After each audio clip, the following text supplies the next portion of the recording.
consenting to being recorded. Okay.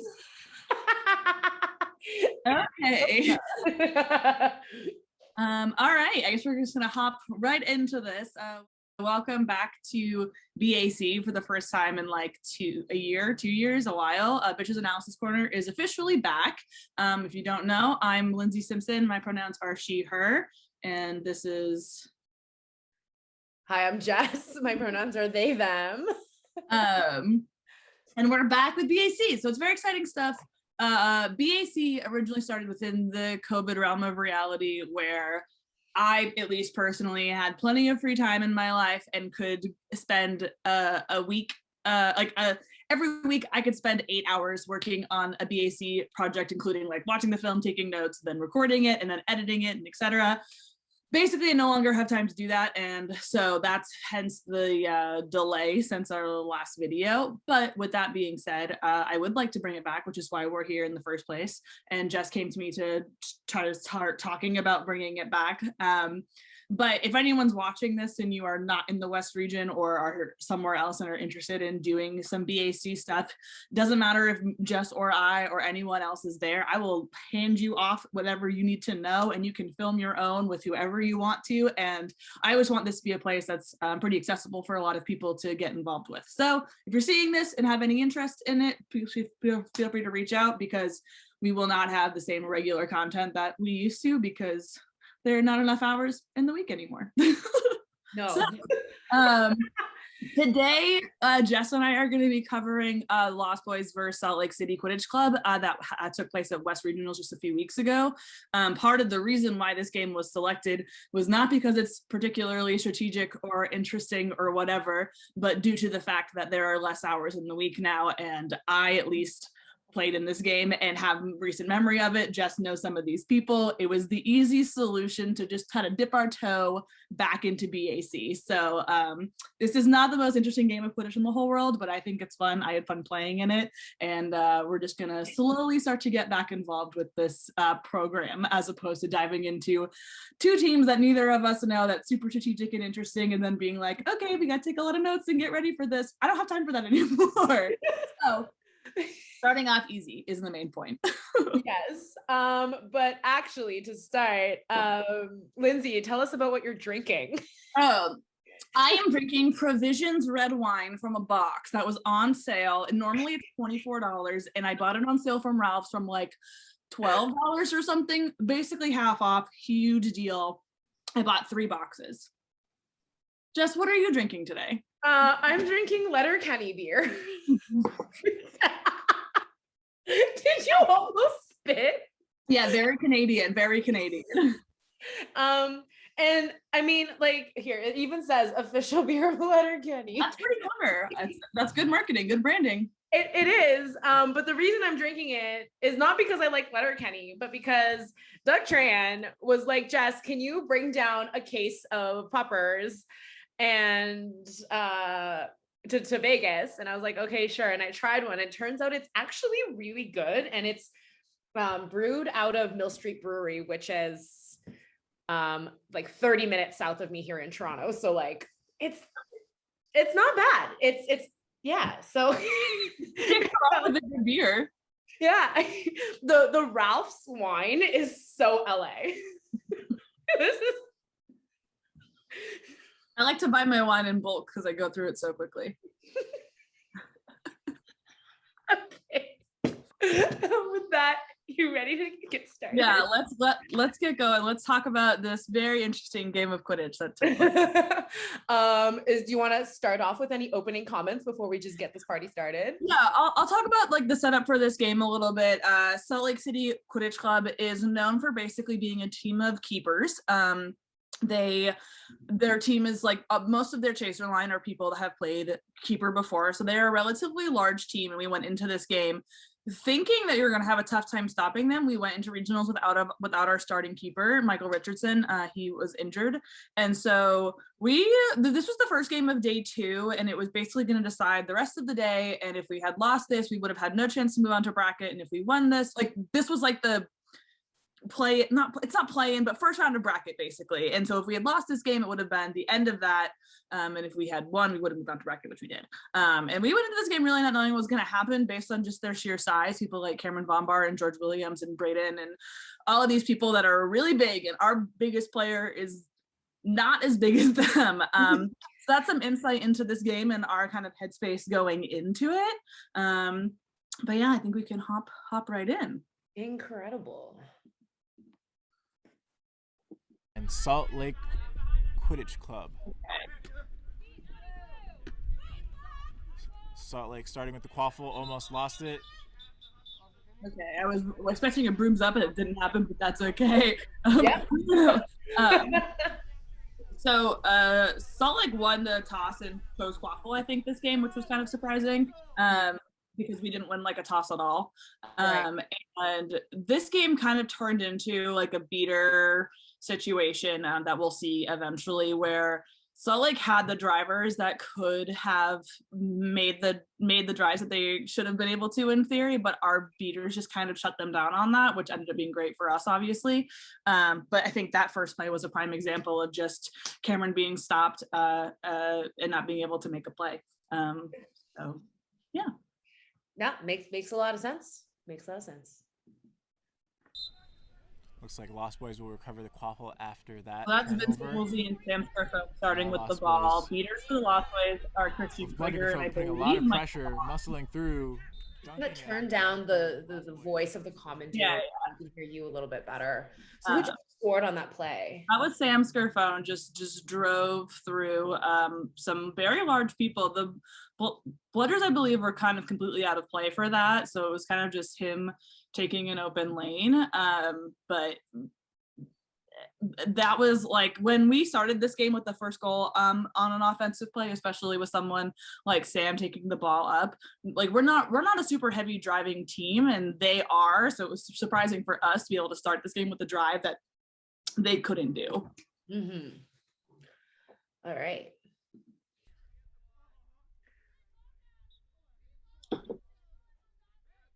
I recall this next play being, wait, no, maybe not this play. Like I remember it being a relatively slow start for pretty much everybody. Yeah, the game started slower than I think either of us expected to, especially because we're both kind of two quick teams. Mm-hmm. That's Gina Allen with the ball now and back to Cameron. I believe beating for Salt Lake is Natty, Nathan Louis, and then Anthony Snap. And Anthony Snap's actually one of the main. Sorry for interrupting. That was a defense.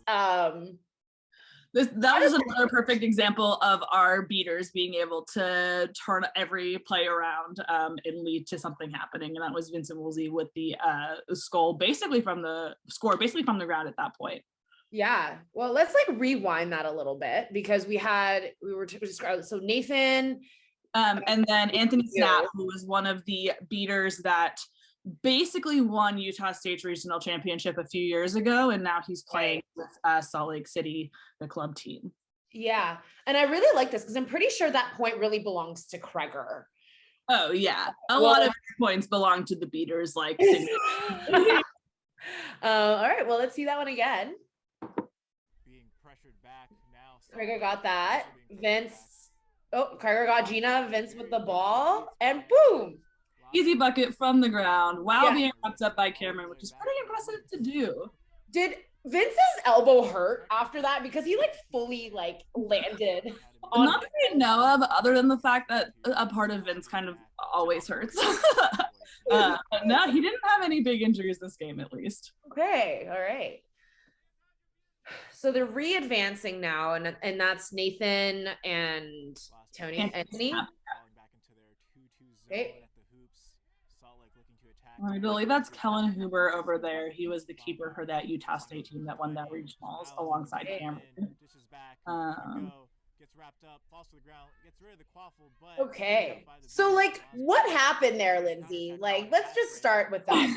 Easy. What happened? So in this play, I think Cameron, in theory, I've seen him make that drive before, and I think we just kind of got I don't want to say lucky considering we're not a very physical team, but I think a little luck was involved on being able to stop Cameron on a drive like that, because he is typically a strong enough keeper to be able to get through a lot of defensive players. And then if you want to rewind in the backfield, he didn't really have a clear cut option of someone to pass to that was like alongside him. The ball was with Gina, then went to Cameron and Kellen, and then went back to Cameron in the middle. And I believe Kellen was beat at that point. Yeah, so we can see in the back that Kellen's off broom. Yeah. So it's really just Cameron and Liz, because Gina was the one that just gave the ball up. And so Cameron gets wrapped up by, I believe that's Vince again, and kind of tries to give the ball away, but Liz is a little too far away to make anything happen. And then it just leads to another turnover because we've got a beater close enough to Liz to stop the play. Are you sure this is Vince or Jordan? No, that front one is Jordan. Vince is the one by Cameron. So right here. Jordan Black, who made the contact to Gina, which had Gina Allen give the ball to Cameron Von Bar, and then Vince is the one who stopped Cameron on that drive. Yeah. Okay. Then there's me playing a little Bailito over there, because we knew that going into this game they were going to be wanting to drive, and so trying to at least appear that a hoop was less available was going to be our strongest probably way to succeed in this game. Well, realistically, if Cameron Von Bar was to drive with me on the little hoop, he would probably be able to score. But if I'm standing there, he'll be less likely to try to drive. So that was a function that we played for a lot of this game, was trying to run a Bailito and just make a hoop feel like less of an option. Gotcha. And I'm just going to replay this again. Is there a way that Salt Lake rather could have scored? I think that if Liz had been a little closer to Cameron, maybe up by that middle hoop, or even at the center hoop further away from Sam, if that ball was able to get to Liz a little faster, I think there would have been a chance for her to score on this play, because I think because it took so long for the quaffle to get to Liz Renshaw in that backfield there, it gave our beater, I think it was Kreger again, more time to get to her and make the beat and stop the play. So if she had been further up, closer to a hoop, it would have been one, a shorter amount of time that the quaffle had to get to anybody, and then two, a shorter distance for her to make a play and score. Oh yeah, totally. So like in this moment, like as soon as Gina passes it to Cameron, and like I feel, and I don't I mean, the spacing looks so different here, but I feel like if she had just made a cut like right to this middle hoop here and and there was a quick pass from Cameron. Is this Cameron? Yes, Cameron's got the ball coming to him now. Cameron to Liz and right into that top hoop. I feel like that would have been a goal. What do you think? Yeah, she was a little too far away, and then he was wrapped up, and it was just more of a last-ditch effort. So a combination of her making a cut forward and Cameron getting rid of the ball before he was being wrapped up probably could have led to them getting their first goal on the board. Yeah, gotcha. All right, well, let's keep playing. Oopsies, I'm still on annotate. There we go. So Vince makes that tackle. Ball goes to Liz, and that's, I believe, Michael Vong was there to that beat. Is that Vong? Yeah, that's Vong. All right. Now, who has the quaffle right now? Mr. Scarfoni? Yes. So that's a long pass from Sam to Jordan Black that was not strong enough, and then it goes right to Cameron. So if that had a little more push to it, it probably would have gotten to Jordan in the backfield, but not fully strong enough to get there. Gotcha. So now Kellen Hooper's got the ball. It just passed off to their new keeper sub, George Williams, who just subbed in for Cameron, former Lost Boy, George Williams. Incredible. I miss having a large man of size. There was a no beater play. That's no beaters. So that happened quite a few times where our beaters just were able to outbeat them, and then a press situation didn't really happen fast enough. Yes. So that opportunity would have maybe been there, but I think the balls were just kind of all over the place that we weren't really fast enough to make that move. Now you've got Chris Cito beating with Christian Gregor. No goal there, and picked up by Vince, and back into the hands of Sam. Beaters playing aggressive from Lost Boys capitalize on that opportunity. Okay, so now we've subbed in for the Lost Boys. We've got Cornelia, and then I believe Ryan Smythe just subbed in as beater with Chris Cito. Who's the other chaser that's right here? I'm pretty sure that was Steve DiCarlo on the side of the left there. I think Or that ball. sorry, the lady presenting person. Oh, just kidding. This is still Vince on the field, and it's me and Cornier on the field now. Got it. Okay. I don't know why I can't recognize you. So, really great spreading the field from Corny. Yeah, I did not think we were gonna get that ball back. I thought it was gonna go out, but she hustled it and got there. Oh yeah, that is an assist from Corny. Undoubtedly, she definitely got there before anyone else. So Vince had a pretty easy lane on that with their beaters not really being on the backside of the field, and just took a run and a hop and scored a goal. Beep boop. Just so graceful. So for regionals this day, while we had this little stoppage, the Lost Boys only had one non-binary beater. We had Connie Henderson was there the previous day and she had to leave, and so we were forced into playing a lot of double male on day 2. Basically it was either Kreger or a double male set, so that definitely did affect our gameplay, because we typically try to keep a mixed set, especially because our typical, like, we have Ashley Gore and Connie Henderson, and Jamie Levy sometimes, and all of them are really talented female beaters, and so not being forced into dual male for a lot of this tournament was not like our strongest suit, so that was certainly interesting. But it's a little tidbit while we're on that. Oh yeah, thank you for that. So all right, so it looks like on this play Utah still doesn't have control. Cito dodges the beat and goes for the press again. I love how much Utah trusts Gina. Like, that is something that I don't get to see very often, is balls going into women's hands and like to defend a play. Yeah, Gina is a very talented player. Like, not only can she capably ball handle and everything else, and she can be very well trusted, she's very good. That was a smart play on their side because they've already used their reset. So Georgia tried to flip the field, because even if they lost the ball, at least it meant that they were on the other side. So they still didn't get a goal on that one, but still a smart move. Okay, now you've got Steve DiCarlo in with Sam, myself, and Cornelia. And Ryan. Fingers. Yeah. Never mind, goal. I chirped him for no reason. Yeah, that was like a beautiful like turnover and just go. What could Salt Lake have done better in that situation? I think their beaters were playing a little, I don't want to say conservatively, because they weren't, but I feel like some of their direction was a little not necessarily in the right place, and they got caught up a few times looking at our beaters as opposed to Quaffle, and I think they were a little distracted on that play, which gave them a lane. Also, considering their size, they were not super physical with us, which was pretty surprising. And I think a keeper or point chaser could have stepped to Sam to kind of make a stop a little sooner, and instead that really didn't happen, and Sam was just kind of given a lane to make that drive. Was Steve on before the stoppage? Steve just got on. He was on for that play, and now that was his first time in this game. Gotcha. Yeah, it's also really interesting, like the beater play, because your beaters play so aggressively, like up here, and they just don't care. Like, y'all's beaters just run up, and you're like, chaos. It was also a lot easier for us because we did have a little bit, like, while we didn't have a lot of gender beater depth, we did have some beater depth. Like, our male beaters did have subs with each other. So like City did not come to this tournament with a full roster, and I think they really only had like maybe one beater subs. They were kind of on like a 3-person cycle, so they were kind of forced to play a little more conservatively, while our beaters were kind of taking advantage of that by pressing them when they had a chance, trying to make them tired, etc. Gotcha.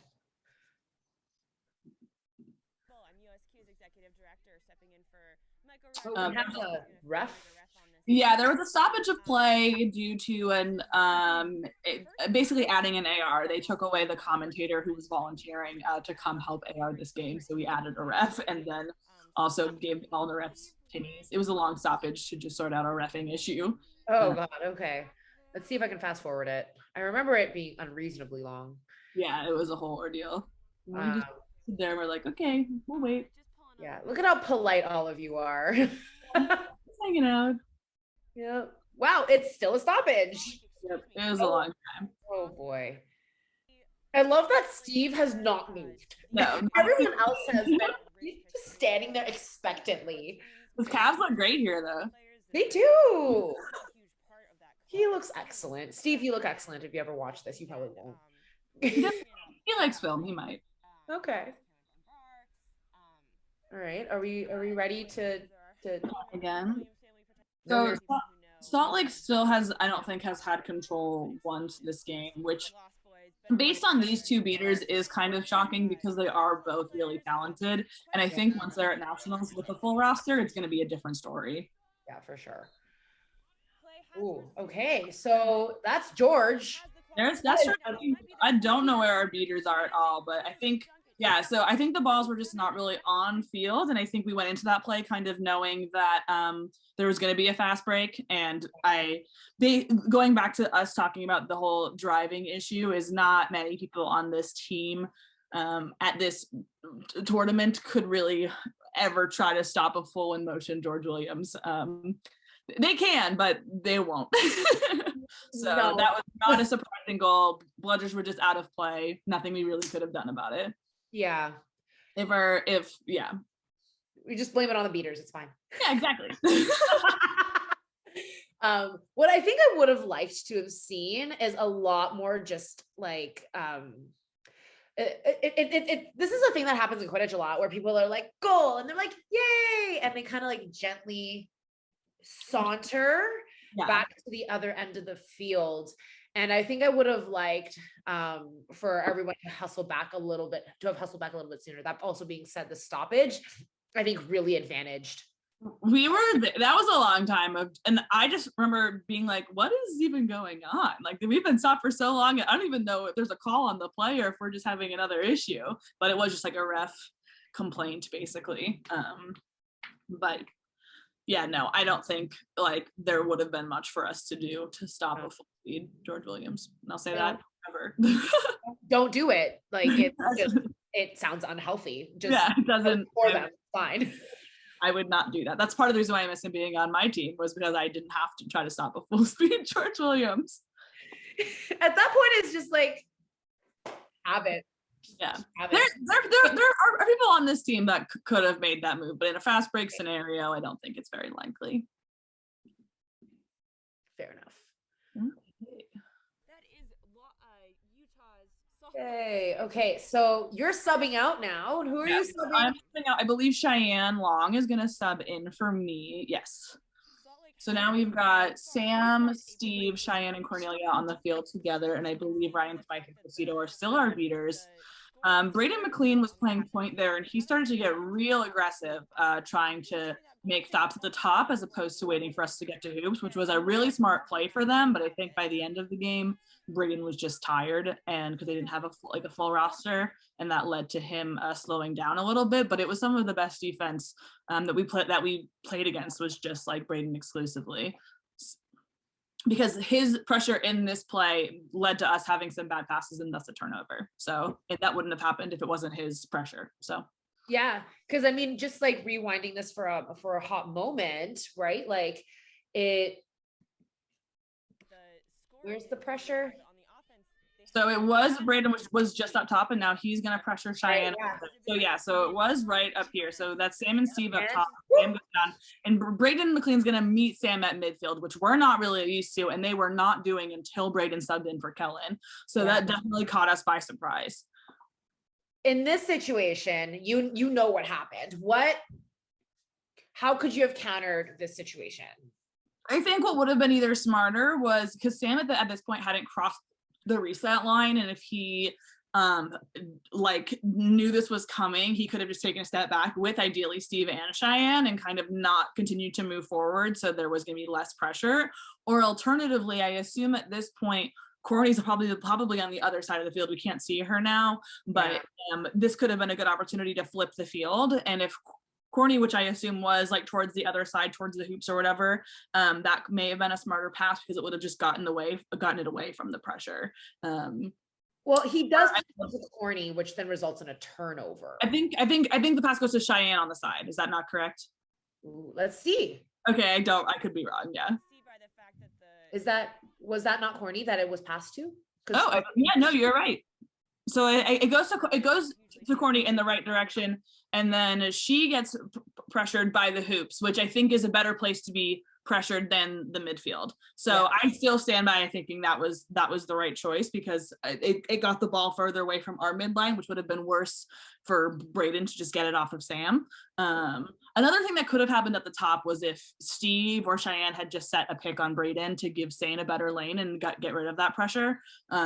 Also would have been a great option. And Corny does a really good job here of throwing it back and making space. I think if the pass had connected, it would have been a much more controlled play. Maybe would not have resulted in a turnover. But now the ball is back in. Is that George? That is George again with the ball. So they've got George and Brayden on the field with Gina still in. Snap, and they've got their another beater in who's not Nathan. And then Liz Shaw.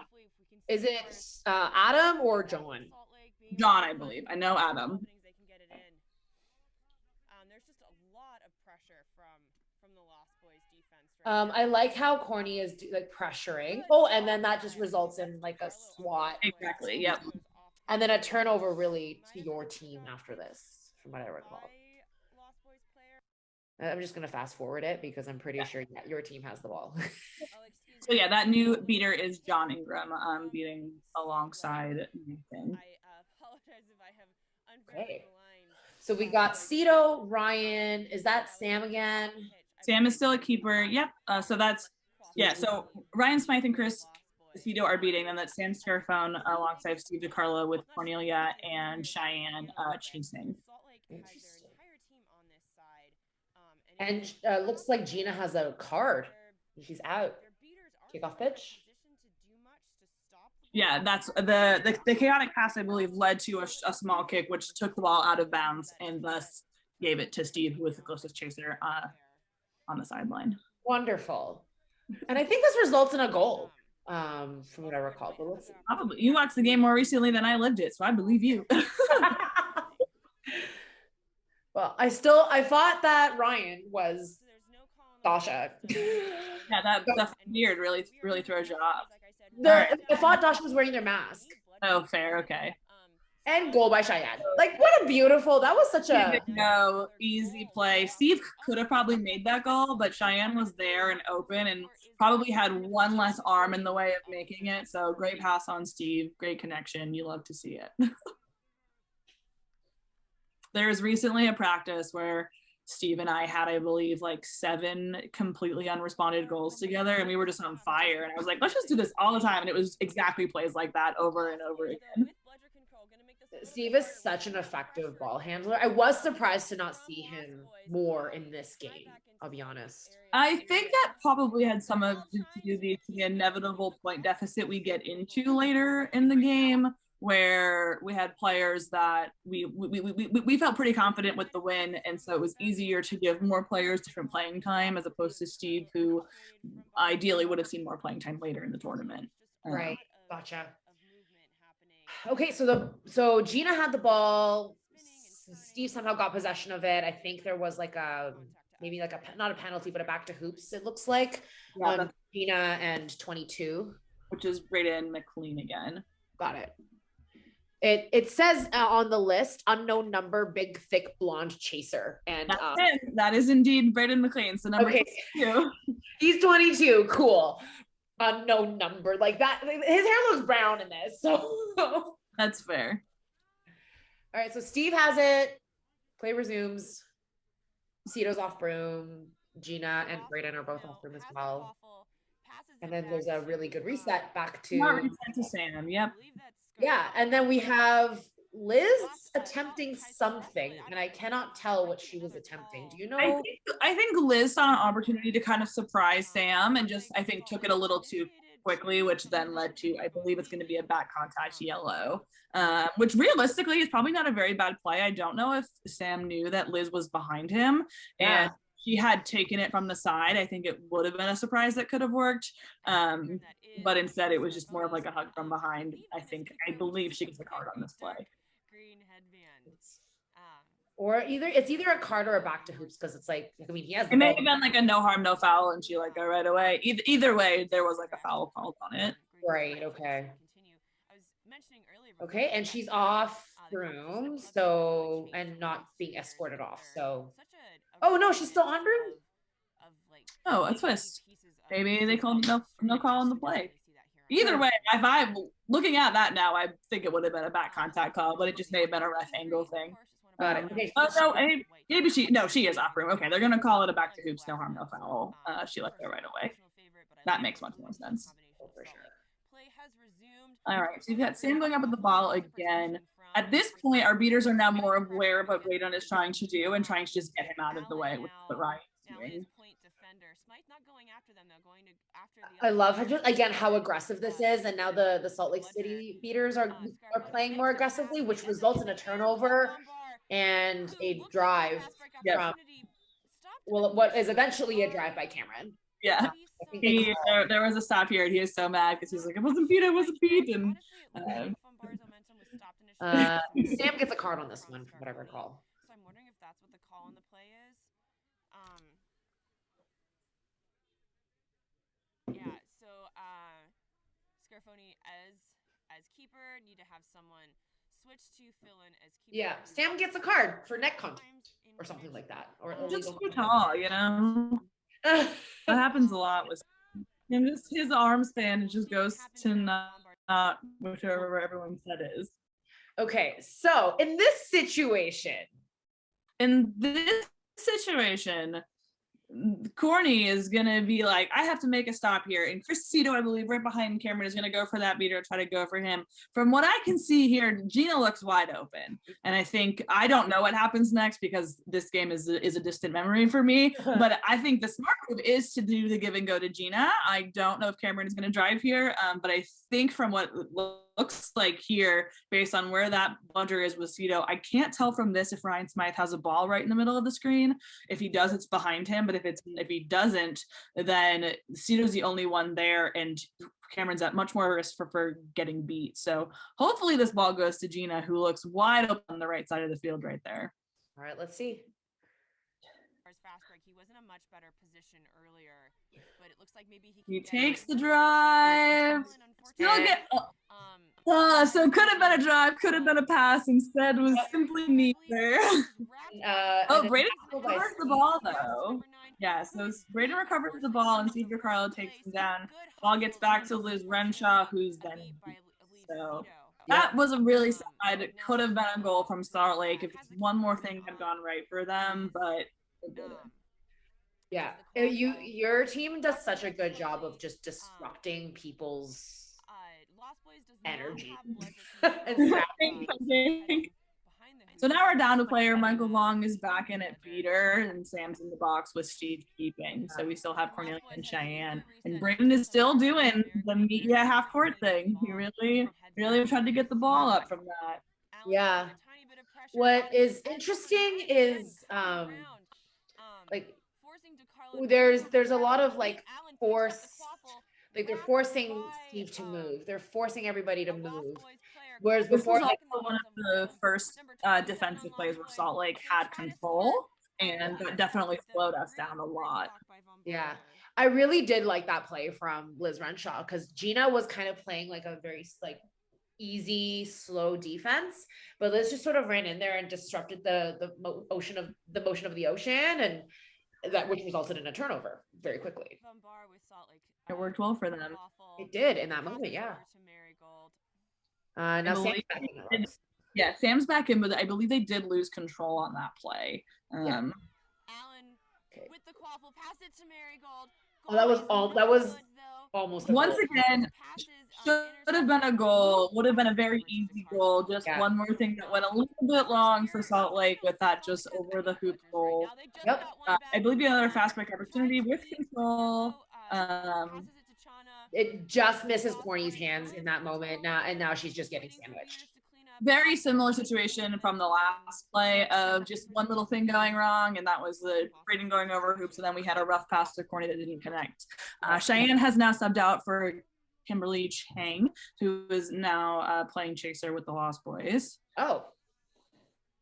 she was a beater.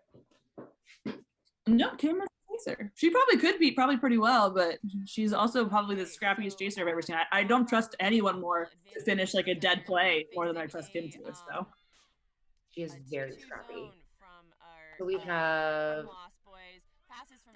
we still have Cameron and Gina here. Are Playing y'all this playing a offense. 2-2 defense? Sorry, what? Were you playing a 2-2 defense? Yeah, there? so we played a lot of this as like a Bailey to 2-2 box, and depending on who they were sending behind the hoops. Got it. Okay. You have a new keeper, Mark Cappuccillo.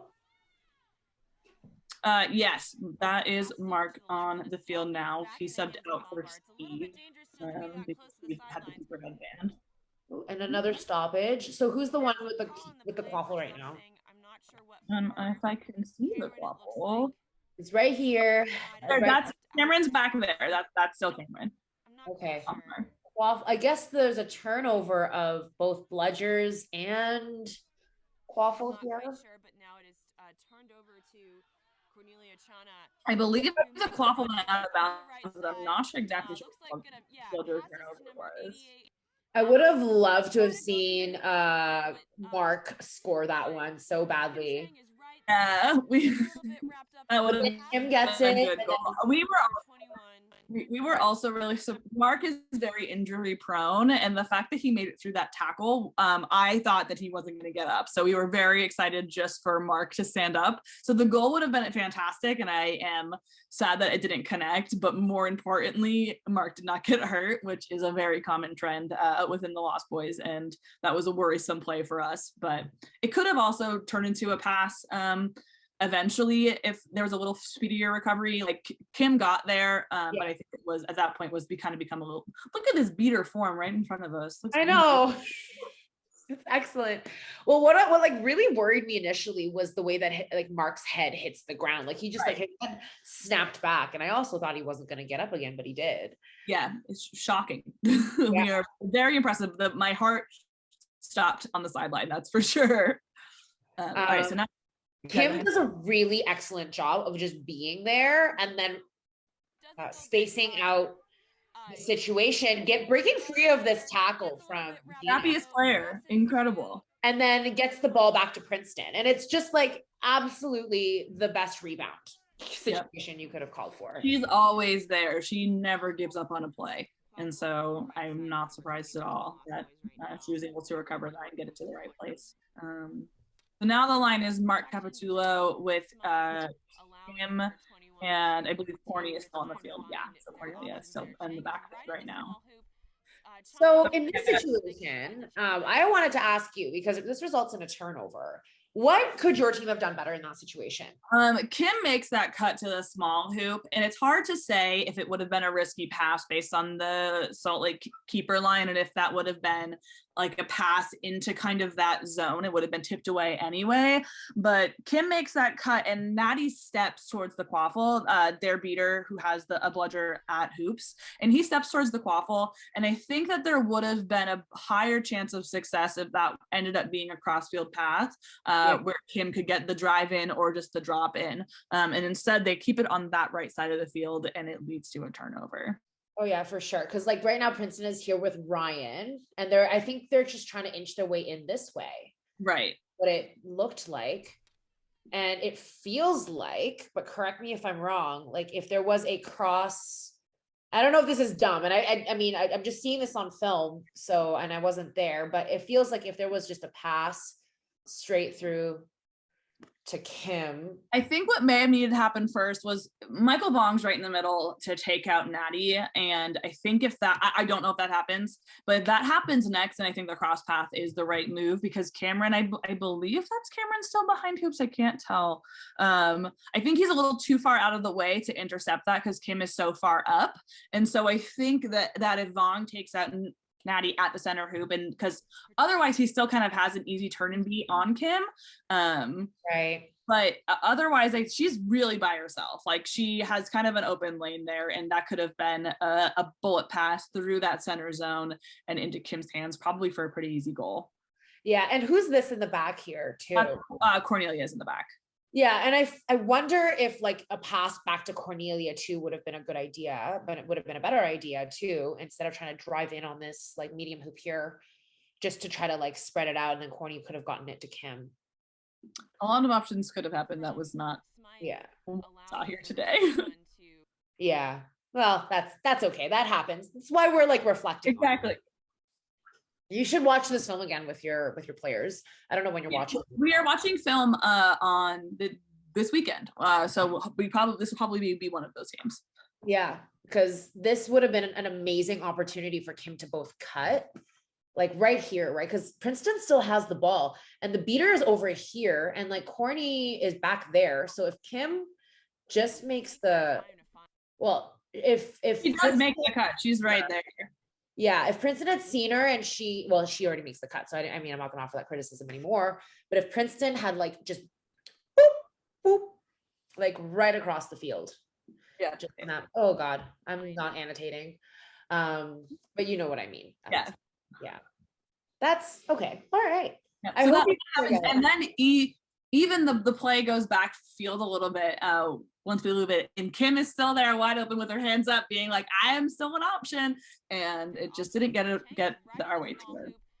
Look at that. She's like literally all wrapped up and she's like, I'm still here. That's so cool. That feeling, that fun feeling.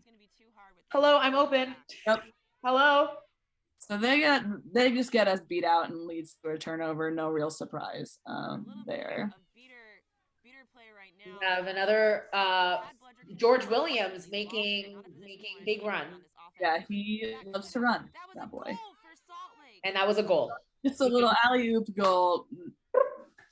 Easy. Again, like a keeper hand getting in the way is probably our best shot to stop that. But realistically, once George is on the move, he's really hard to get down. Princeton's probably our best chance to put him into the dirt, but it's still a rough thing once he starts motion.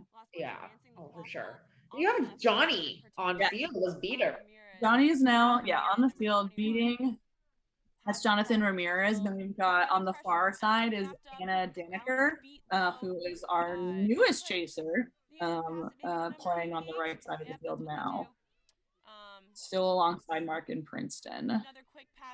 So Princeton's still holding the ball. He's still looking for an open option. Back to Mark. I would have loved to have seen a cut from Anna, like right there. Yeah, that would have been a great move. It was a little harder because I think Ryan missed a beat in that play, which made it. It was Kreger. I just see a lot of hair. Kreger missed a beat on that play, which kept their beater in play, which I think is maybe the reason why Anna didn't take the cut, was because there would have been a beater right to their side. But then Kreger came back and then made the beat, which is Princeton's favorite opportunity to just drive onto it. Princeton, he's a much stronger driver than he is a passer, and so I think he finds a little more safety for his own offense of trying to wait for a driving lane instead of making a pass and potentially messing it up. Princeton is one of my favorite wing chasers. Like, I know you have him ball handling and ball carrying, but when he's a wing chaser, he's so effective because he can just cut and score so effectively. Yeah, it is very quick, and it's just his boulder of a body just drives right through. We have a broken hoop. Princeton broke a hoop.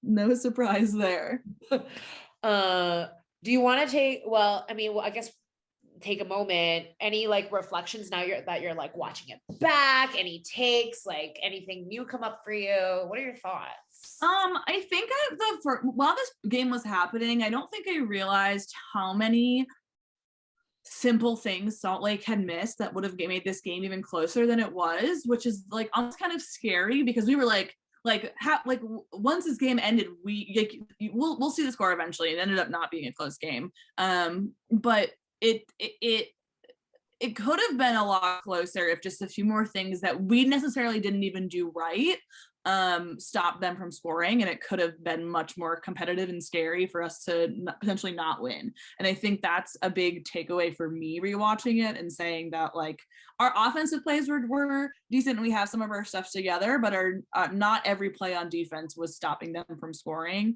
which is something kind of to take into nationals and know that if the team is going to be less likely to make those little mistakes like the pop over the hoop or the pass that like just misses, we won't be in as good shape as I feel like we'll be. Yeah.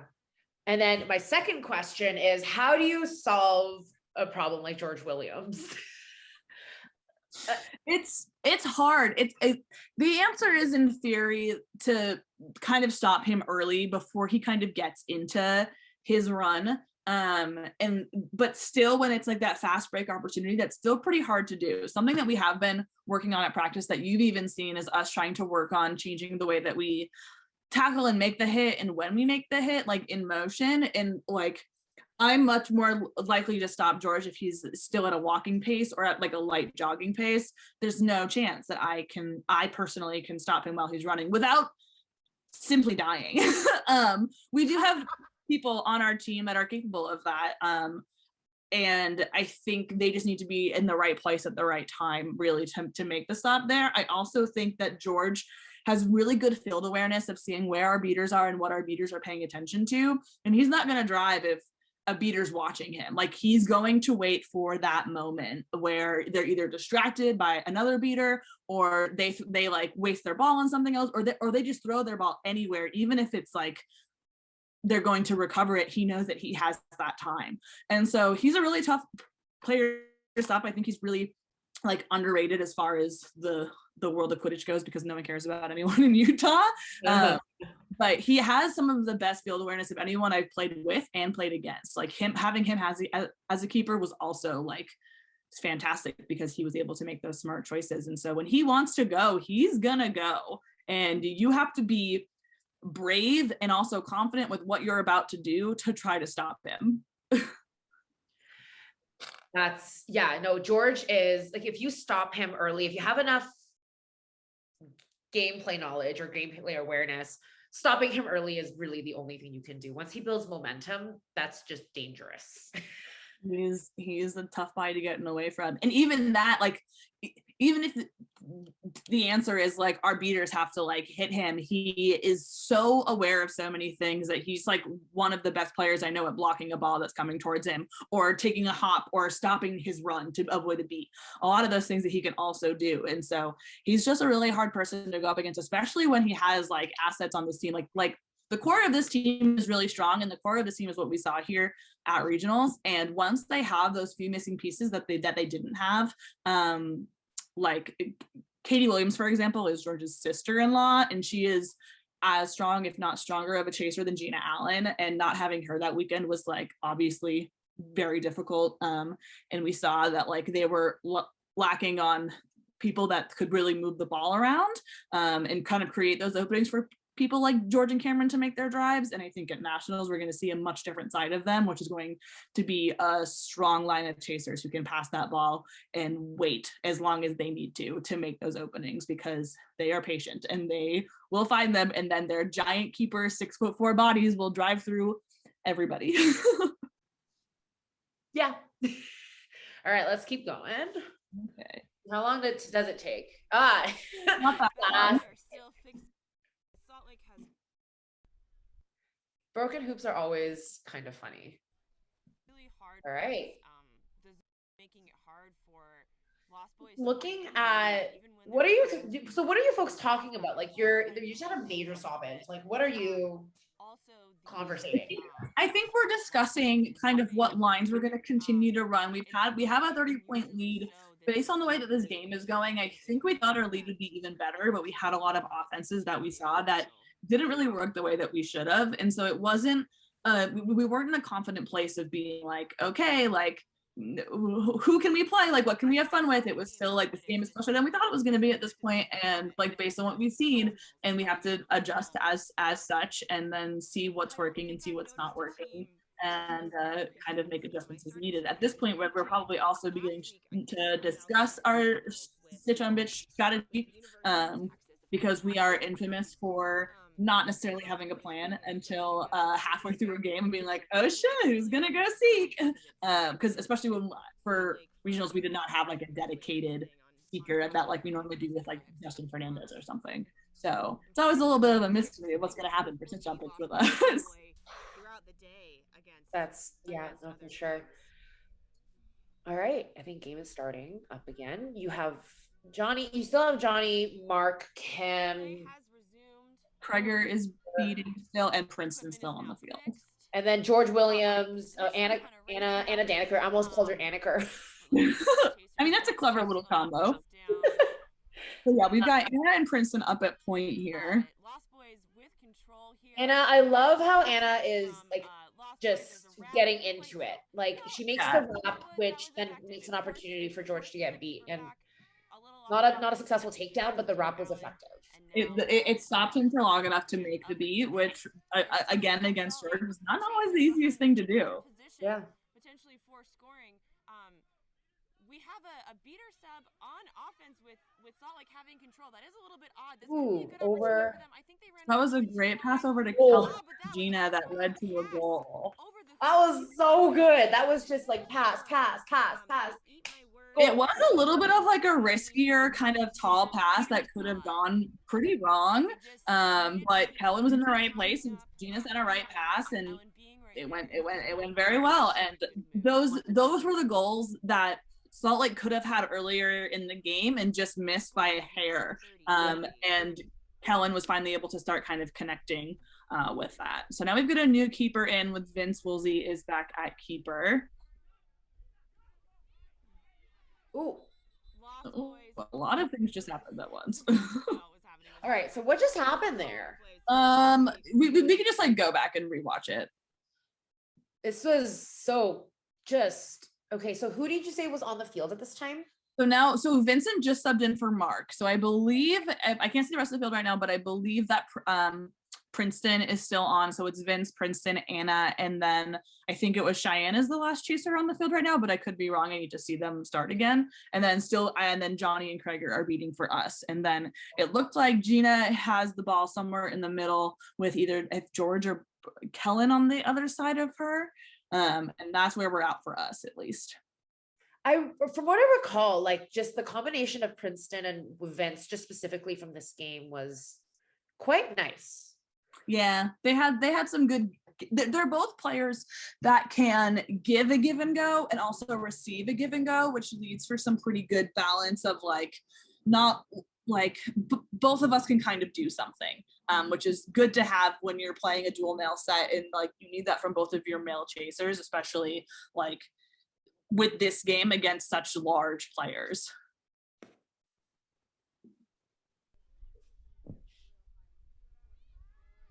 Okay, so here the ball gets back to the backside of the field, which I believe that was Alex Russell has now subbed in, but I believe Alex Russell did sub for, I believe, who was Cheyenne on the field before, because Kreger's in, so we are no longer in dual male. So yeah. Alex Russell got that ball, and I think he got beat or was out of bounds or something, and then was off broom, and that led to the turnover. Is that Anna Daniker still on there? Yes. Okay, cool. Yeah, and then it just, I believe it results in a turnover because Gina just gets the ball out of it. Right. And he's beat as well, so then just turnover. So we're going back, and Johnny dodges a beat there, which was pretty important for us because otherwise we would have, I believe, lost control. And with George having the ball, we know that's a bad combination for him to just go make a drive. But Johnny dodges the beat from snap, which I believe leaves us with control. Another shopping play about something else again. So maybe they're going to call Johnny beat. Who's to say?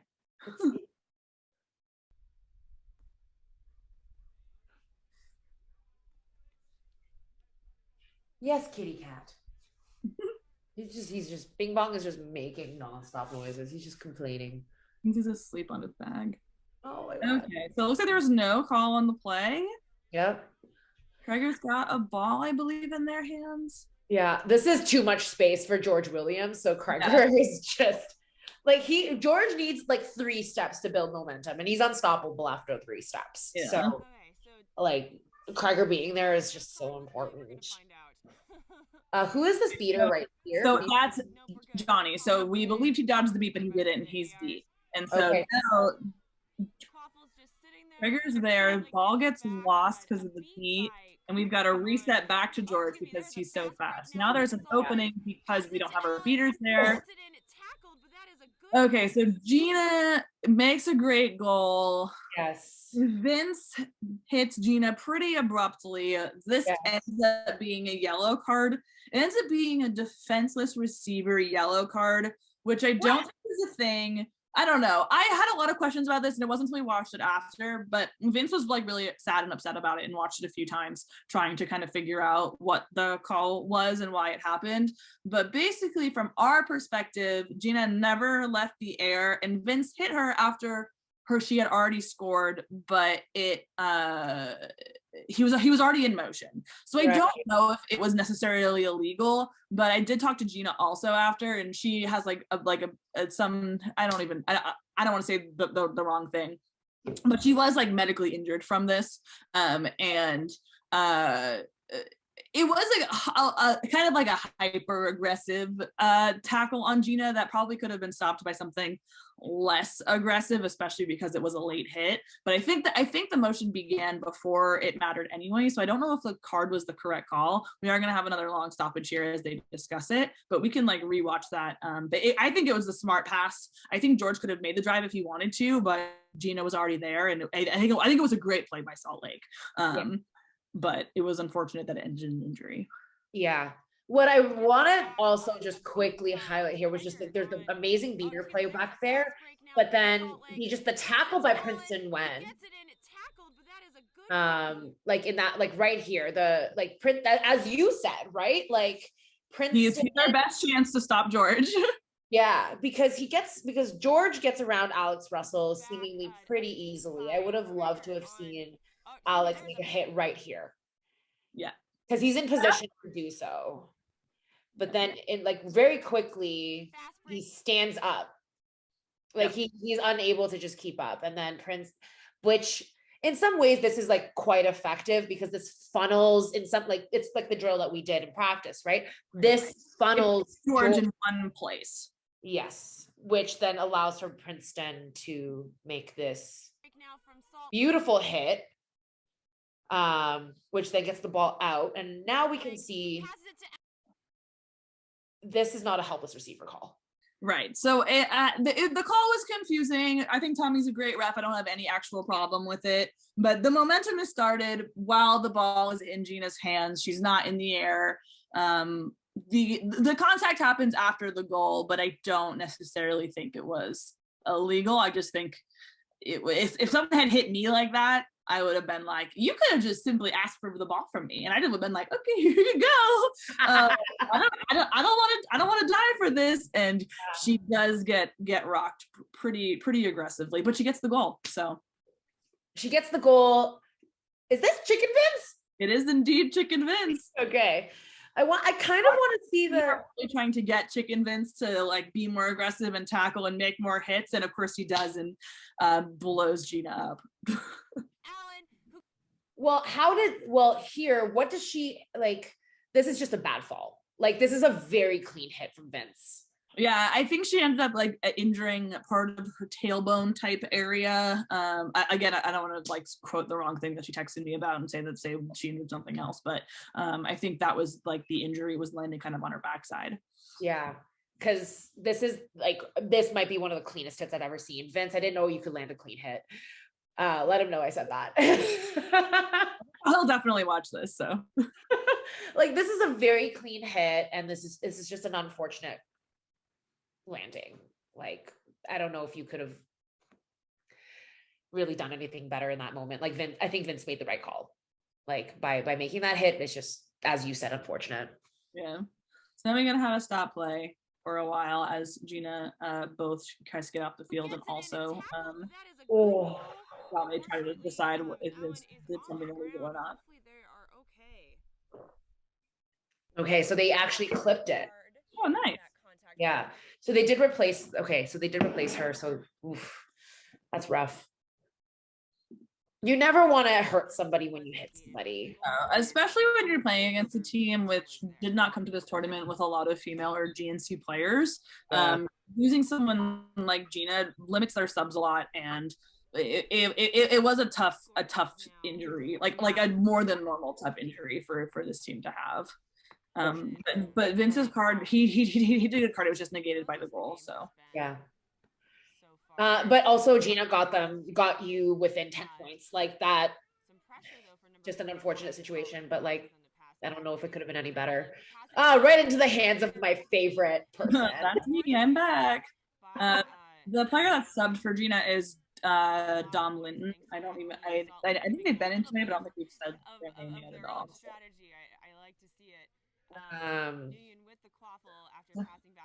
So you got a back and forth going between Princeton and Vince. Yeah, so I was beat and got back into the play, and we've got Snow beating for us, and me and Anna are the two other chasers on the field.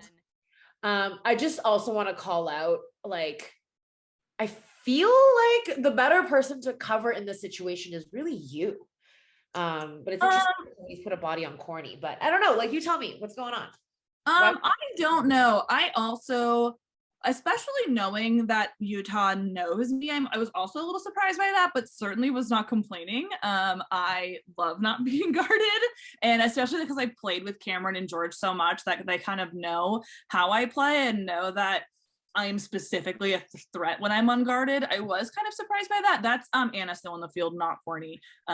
Just so you are caught up, but I think it just may have been like a unawareness, and Anna's still a good person to cover. Like they're in the right place, and like they like she can do something with the ball for sure. So I don't think it was necessarily the worst choice, but I was surprised, especially coming from Utah with people that I've played so much with that know kind of my moves and what I do, that I was a little surprised, but again, thrilled about it.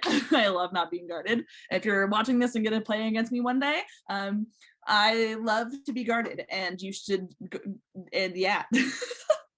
But anyway, we are in a 1-point game now, which has kind of happened, which was certainly not the plan. I think our offense has started to connect a little less, and those unlucky things that kind of kept happening with Salt Lake at the beginning of the game started to clean themselves up, which was very scary for us. I'll tell you. Yeah, oh, for sure. And like, I mean, even just speaking, like, I'm going to speak honestly here about, like, you know, coverage and defense, right? Like, generally speaking, if you know the game, the best thing to do always is to cover the more popular female GNC person. It is, because unfortunately in this game, right, like, somebody is more likely to pass to you because you're well known than they are to pass to Anna because she's less well known. That's true. That's like an objective. I agree. It's like an objective fact, and especially with being like female chasers specifically being always pinned against each other and whatever, you're gonna go with. But also it's hard, especially for the Lost Witch for this tournament, because it was Anna's first tournament with us, and she comes from a college division, and hasn't played in a longer time. So, but also with that being said, Salt Lake doesn't know her at all, so they didn't really know what they were going up against with what she can do. And I don't know if Anna just happened to be closer or what the situation was, but I don't necessarily think it was the wrong choice to make, but I think it's in this set of the game that I have a few goals, I believe, which I think proves the point. Hence. Well, let's see what happens. DeCarlo makes a run for it on the right side. That is See what did my cat is so upset by me screaming at the computer right now. You never leave Lindsey unguarded. Okay, we don't have to project to the world. We can leave me unguarded as much as we want. Never leave Lindsey unguarded by the hoops. Never do that. Literally, just even if you're small, stand in front of Lindsey and act like you're 6 feet tall, like Lindsey is. I especially love that goal because George Williams was the keeper at that time, and I love when they get to score on him. It was beautiful. Looks like they're going to swap it. Tries to advance. We do have Anna doing a great job of trying to make some sort of contact up top, which again, against someone like George is so hard to even attempt. But that pressure, I think, leads to not always the best choices. Okay, literally, I'm just gonna vent about this again. I think he's like picture perfect. So George attempts a drive, breaks through, and Anna breaks through one more person, just misses the hoop. Like the amount of like almost goals. Like if Salt Lake had scored the 3, I believe it was 3 that they had missed, they would be winning. Right. So I think that's definitely something to consider here. We have, so Vince advances, and this is just like the most beautiful, perfect play. Yeah. Over to Princeton, over to Lindsey. Never leave Lindsey unguarded. What are you people doing?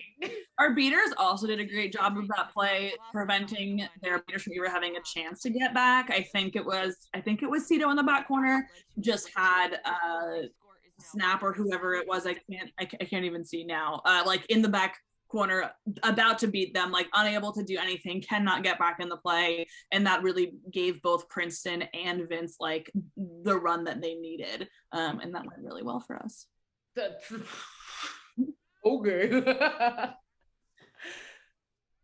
My least favorite thing in the world, my biggest favorite thing in the world is watching those beautiful plays, but then also my least favorite thing is watching how avoidable those beautiful boom passes can be. Right. So George is subbed out for Cameron at this point. So they've got Cameron and Kellen, and then it looks like Natty and Adam are beating with Dom and Liz chasing. Hey. I like this beater play that's happening over here between like everybody. And is just kind of staying by the middle hoop. You have Princeton that gets a turnover and just a goal. Like this. At this point, it very much became a fast break game because of it. And I think a lot of that had to do with Salt Lake starting to get tired and us kind of putting the pressure on them and them not being able to kind of come back from that, which led to a hefty amount of turnovers. Oh, yeah. I mean, we're approximately 30 minutes into the game, right? And with a low roster, that's just rough. Like 30 minutes and with a low roster is really hard, speaking from experience. We've got Cheyenne Long subbed back into playing up top against Cameron, making some pressure. Love it. Followed by Ryan. Great combination to scare Cameron. You really love to see it. Oh, for sure. As much as I don't really get to see Cheyenne make a hit, she is very long and lanky, right? And so intimidating in a way that usually doesn't lead to a ton of contact, but leads to some fear for sure. Yeah. Passes. Oh, there's an attempted. Oh, no, that was a full hit, but no goal. What I can see. This is when Braden gets hurt after a tackle by Princeton.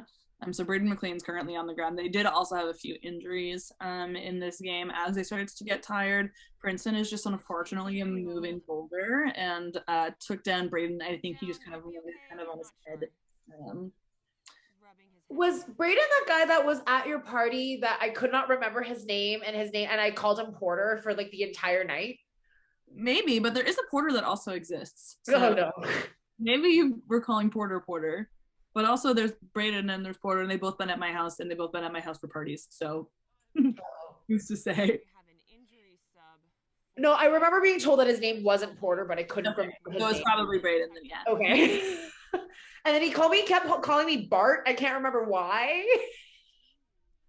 Who's to say? So I think that Ryan and Cito have maintained control. Ryan played a really great job this game, not necessarily kind of parking on hoops, but being close enough to hoops where he was kind of always in like a safety zone where if he did lose his ball, he could tap back in quickly enough to recover it. I think that led to like a lot of us keeping control. We don't typically have like a on hoops defense, but I think whatever Ryan was doing this game was kind of leading to that and was really helpful. Yeah, Ryan played a very, very incredible support role in this game, I found, especially when Cito was on the field. Like He really balanced out that dynamic. Where's Quaffle right now? Oh, it's in the hands of a Salt Lake, yeah. So went to Liz, and then I think it was not a goal because I think she was beat, but also I think it missed. and Just, beautiful. Like that's just so your team. Just the fast break and the dish to you. It's classic. Oh, tackle, big tackle. so in this play, Cameron tries to dodge a beat. I think they decided if he was beat or not. I think they're calling him beat. But I believe in this play, he ruffled up his ankle. It may have been a different one. But anyway, I believe that was a beat by, I don't know who had subbed in at this point. Maybe it must have been Ryan who made this kind of longer beat on Cameron's foot. Let's see. That's Brian. Yeah, so Ryan makes this beat on Cameron's foot, allegedly. And then whether or not he was clear is still unclear. But again, Chicken Vince makes a deep tackle on Cameron that really stops the play, which is not something that we always see from him. And I would have expected this moment, like where you're paused right now, Cameron, and the Cameron that I've seen before can keep himself upright long enough to still pop it in that hoop. But I don't know if it was Vince's momentum or what else it was, but he couldn't stay up on his feet, and that led to the inevitable turnover. Well, I mean, the beat led to the turnover, but it at least stopped the play that could have happened if Cameron wasn't beat. Well, what's really incredible is I want to just point out like the timing of Vince's tackle, because Cameron right now is on one leg. Right. And no matter how much you weigh as a grown adult, your one leg cannot sustain that lateral movement. And so I can see how Cameron was injured, because he's just receiving all of Vince's weight perpendicular to his knee. But also just a really fantastic like lineup tackle by Vince here. Agreed. He had a pretty good game. But Cam got out of it. Seems unscathed. But again, it stops the play. Like it just looks. Vince, you're doing good, Chicken Vince. Is he with you right now? No, he's not. He's at home. Oh, I can't. I was so excited for him to just be like. Just like pop his little head in. Nope, and then just that could have been the same play over again, but Vince is faster than me, so he beat me to the hoops. But it could have been the same thing. I could have scored that one again. Get more points for Lindsey Simpson. You love to see it. But this is when the deficit really starts to show up, and it becomes more of fast breaks than even us kind of doing anything. That was like 3 or 4 fast break plays in a row. That really kind of just spread the game out. And I think that does have to do with Salt Lake being tired, but well, even in this moment, like I just kind of want to rewind this, right? Like Vong just subs on and beat. And this person, I think that's Nathan Liu. Yeah. It has like is ahead of Vong, right? But Vong still beats him to the ball. And I think that just really indicates how tired, like, I mean, I don't know how Michael Vaughn is surprisingly fast considering how old and lazy he'll tell you he is. He does have some speed in him, but no, for sure. But Vaughn having like full subsets while Salt Lake is really playing with 3 beaters definitely made a big difference. Yeah, like even just the way that Nathan is moving in this moment, like is just like he is tired, and Vong is like, I got fresh legs. Whew. Yep, definitely different dynamics happening. Recovers the quaffle though, maybe gonna slow it down a little. I think Vong bit. recovers the bludger there too. Oh, another stoppage. Yeah, we did have a lot of those. So on Salt Lake on the field right now, you've got Cameron, Gina, that's Tom Batista, and the other chaser headband. Gina does sub back in, but as you can see right there, she does not feel super great. I think they continued to play due to lack of subs. Salt Lake actually had a pregnant wife and a mother, like Natty's mom, on their roster, so that if they did have injuries with the gender rule, that either I think it snaps like 7-month pregnant wife or Natty's mom could sub into the game and basically stand by the sideline and just allow them to keep playing to avoid forfeits. And I mean, you got to be creative sometimes. I kind of wanted to see it happen like just for fun, but Gina was like well enough that she could still move and sub back in, and it wasn't necessary. But both of them were on the roster, ready to go. Wow. I have no words for that. Yeah, you can kind of see like the change in gait from Gina Allen in this like here too. Like, yeah, it's hard to watch. Sorry. Just how do you pronounce? Wait, first of all, how do you pronounce Cornelia's last name? There's a lot of ways that people say it. Basically the thing is there's no real translation of the way that her Greek name is said in English. So she usually says it's like a version of like the ch sound, like Chazana. Most of the team and most people that I know that know her just spell it, pronounce it like phonetically. So it's like Chazana. And she doesn't really care. Okay, cool. But yes, based on that play, her nickname in the group chat is simply now Cam's Backpack, because she tries really hard, but Cam is decently strong and just keeps going while her entire body is in the air. That was just so funny. So, I mean, Corny, I hate to like rag on you here, but like there is a moment right about here where the hit would have been reasonable to make. Yeah, this was before he really had any momentum, and it would have been like smarter to start the contact before he was kind of at a running pace. Granted, she had just kind of switched over to him, so like she wasn't, I don't know if she would have been prepared necessarily to make that hit, but it would have been smarter to take it up top, because in this next 2 seconds he starts to get a little more speed, and then he's got Natty right in front of him kind of protecting him, and you can tell now he's like ready to make this like disc cut, and it's too late for her. Yeah, exactly. But I mean, she tries. That's so funny. I'm sorry. She really tries. It's a great look for her. We really like it. And it is nice because Gina, even with her injury, you can still see her like limping away, gets that ball right back to Cameron, who stands right back up, and they get a goal off of it. And they had that protection with Maddie taking that drive in. I think it was a pretty smart play, and I'm glad that play worked because it was a good movement of the ball.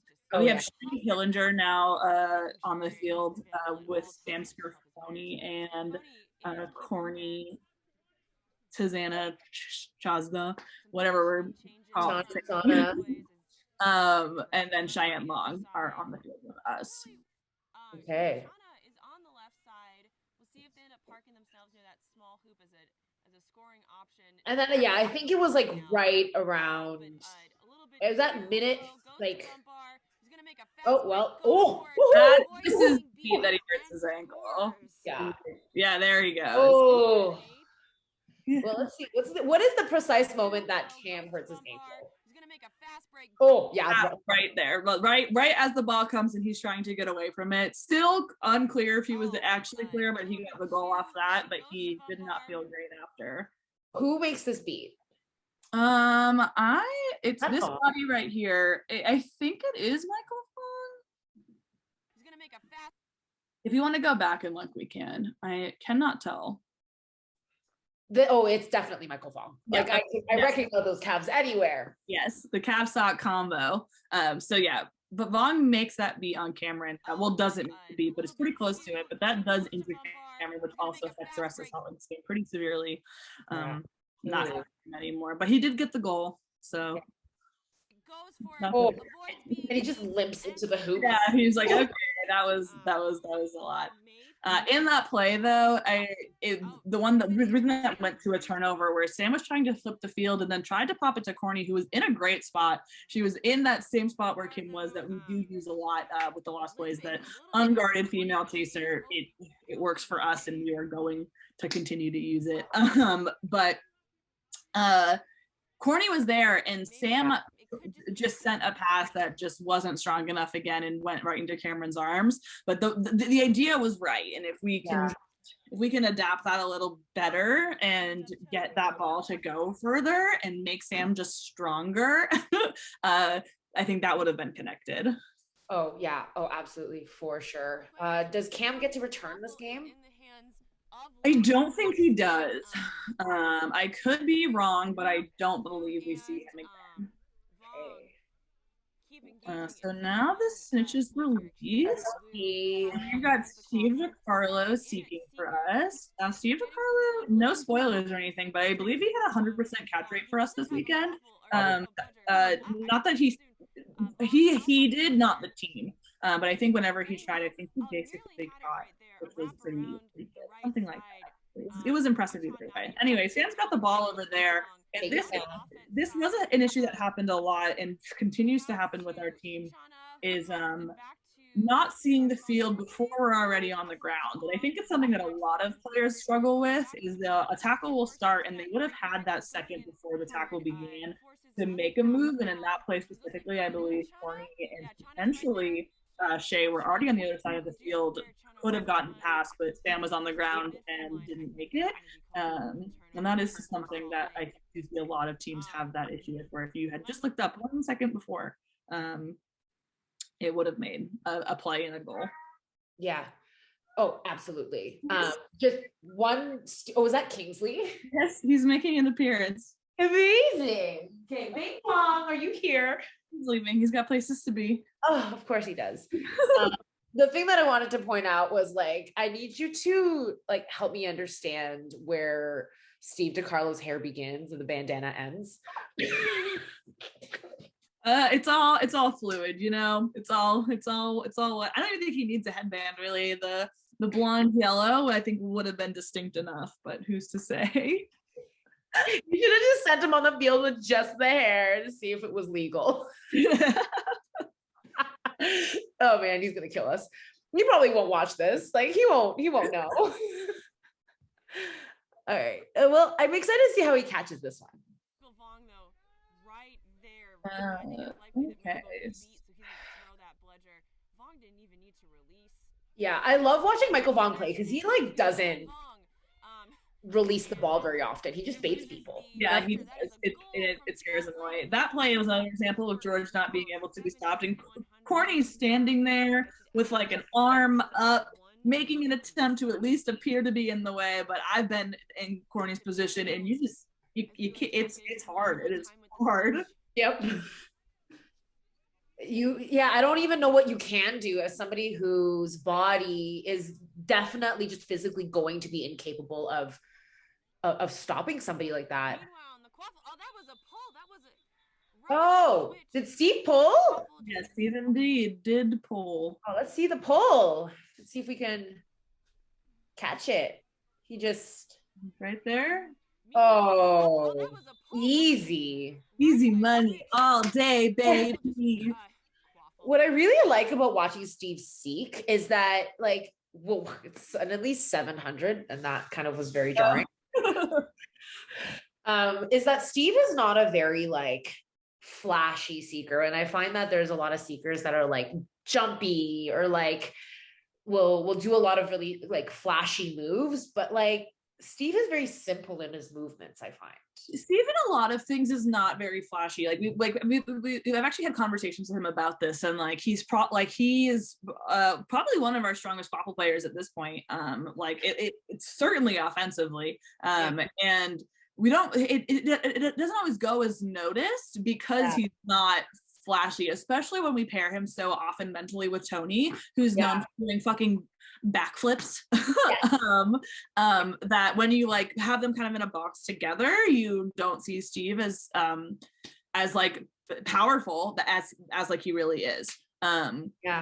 So I think he doesn't bring a lot of flash other than his hair to a lot of things, but it's always very consistent and successful. But if we're looking at the quaffle of this game, this was another situation in this play where our keeper just got wrapped up a little too quick because Brayden was continually making that pressure at the top, and if he had been able to get the pass off just maybe 1 or 2 seconds beforehand, it wouldn't have necessarily led this way. It ended up being okay because Brayden got beat by Michael Vong and we ended up keeping the quaffle, but we had a few of those situations throughout the weekend where we just waited a little too long to get rid of a ball that typically led to a turnover.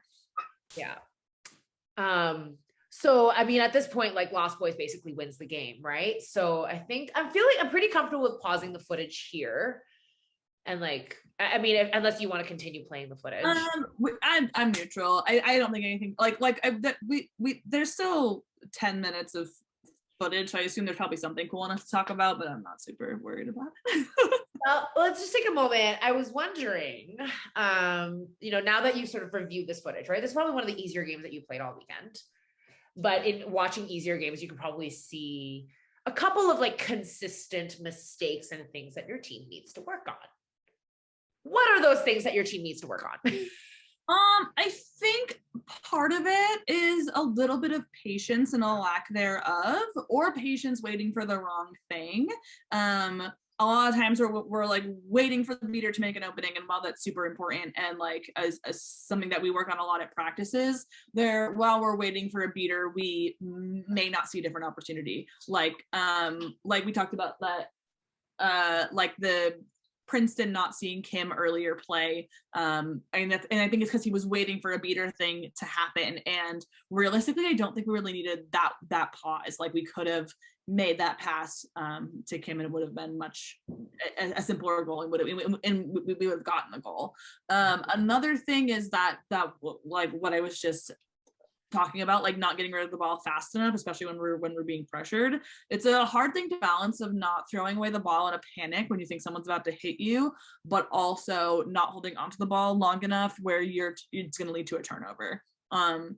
So I think that's something that we have to negate. That's also something I see a lot in the college games that I watch, is that same thing happening, is thinking you have control of a situation and then waiting too long to make a hit, waiting too long to make a pass before getting hit, and that kind of leading to your team having a turnover.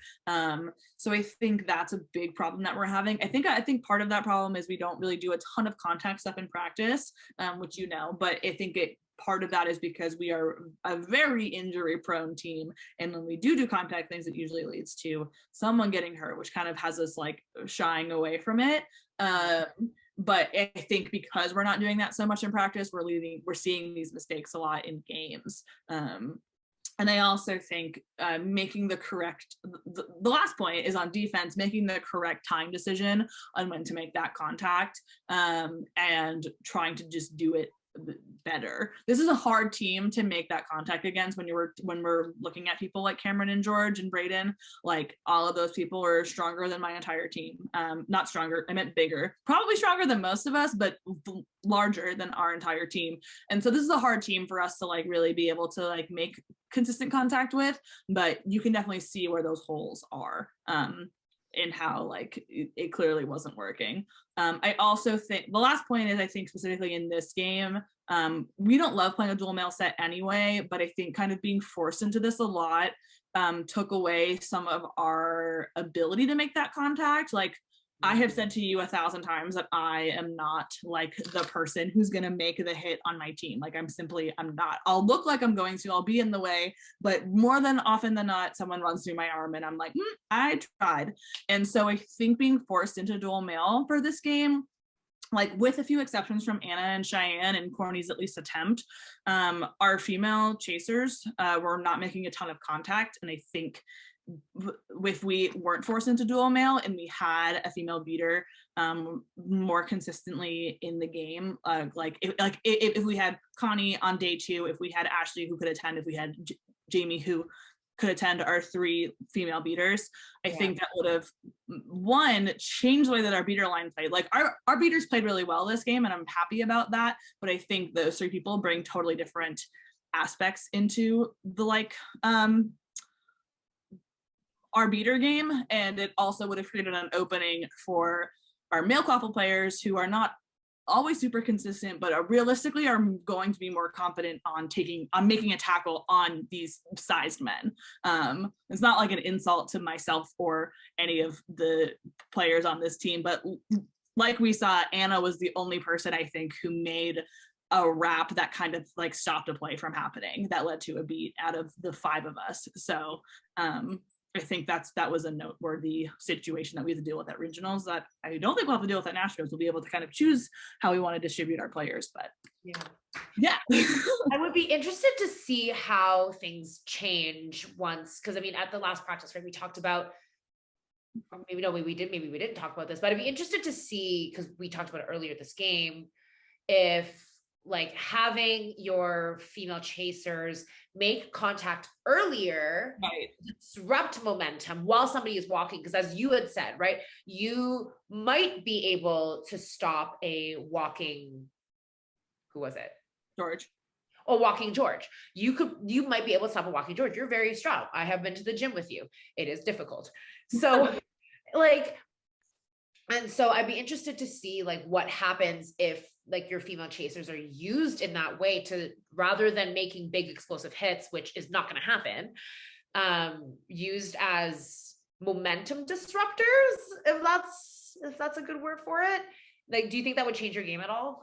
I think it would definitely help. I undoubtedly, like, we saw that one play from Alex Russell, who's obviously a male chaser, but he had a missed like hit that looks very much like the way that I hit. Like, I'll set up to hit, and then someone like George has to take like one step to the side, and they'll go in the direction that is not my body, which was great to set up Princeton, and also maybe we'll force them to take one additional step.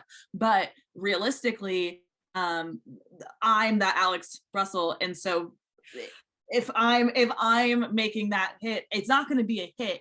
But if I can do enough to make George take 1 or 2 extra steps to move somewhere else, so someone like Princeton can come take a hit, make that contact with this 6'4", I don't know how much he weighs, man, that could be much more effective than me making an attempt and just failing and have it be a fail. Yeah. I mean, it'll be interesting to see like how you folks, like how your team evolves from like now until nationals, because, well, now you're watching film too, and this is starting up again, and you coach that team. You coach that team, right? You basically coach that team. I captain that. It depends on your definitions of things, but I do tell them what to do sometimes. So yes, I'll say that I coach the team. So I'm interested to see how like all of this helps your team evolve, so to speak. Yeah, it will be interesting. I'm excited to also, I'm not sure, like, we're gonna watch film this weekend, which we never do. And I'm trying to kick them into gear to try to make some like conversational changes and stuff. And I don't know if this is going to be one of the games that we watch, but if we do, we certainly have a lot to talk about. Yeah, well, you have moments from this game that I think are examples of larger problems that your team has. Yeah, oh, undoubtedly. Right. And are even like examples of strategy things that can be expanded on.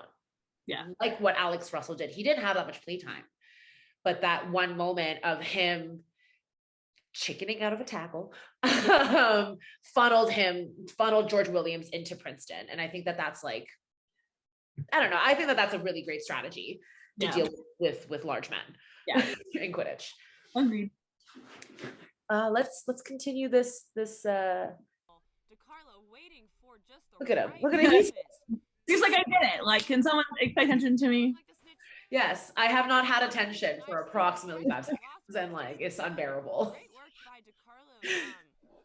Yeah, this Not really was not a game where we saw a large amount of double play from like Steve or Alex Russell or whatever, and that's because of the being forced into dual male situation for our chasers. That means that meant a lot of them got less playtime than they're probably normally used to, which kind of sucked, but also allowed for like our female chasers to get more time than they're used to. So I'll take it and still win by a lot. So yeah, that's always a good feeling. What was the point cap here?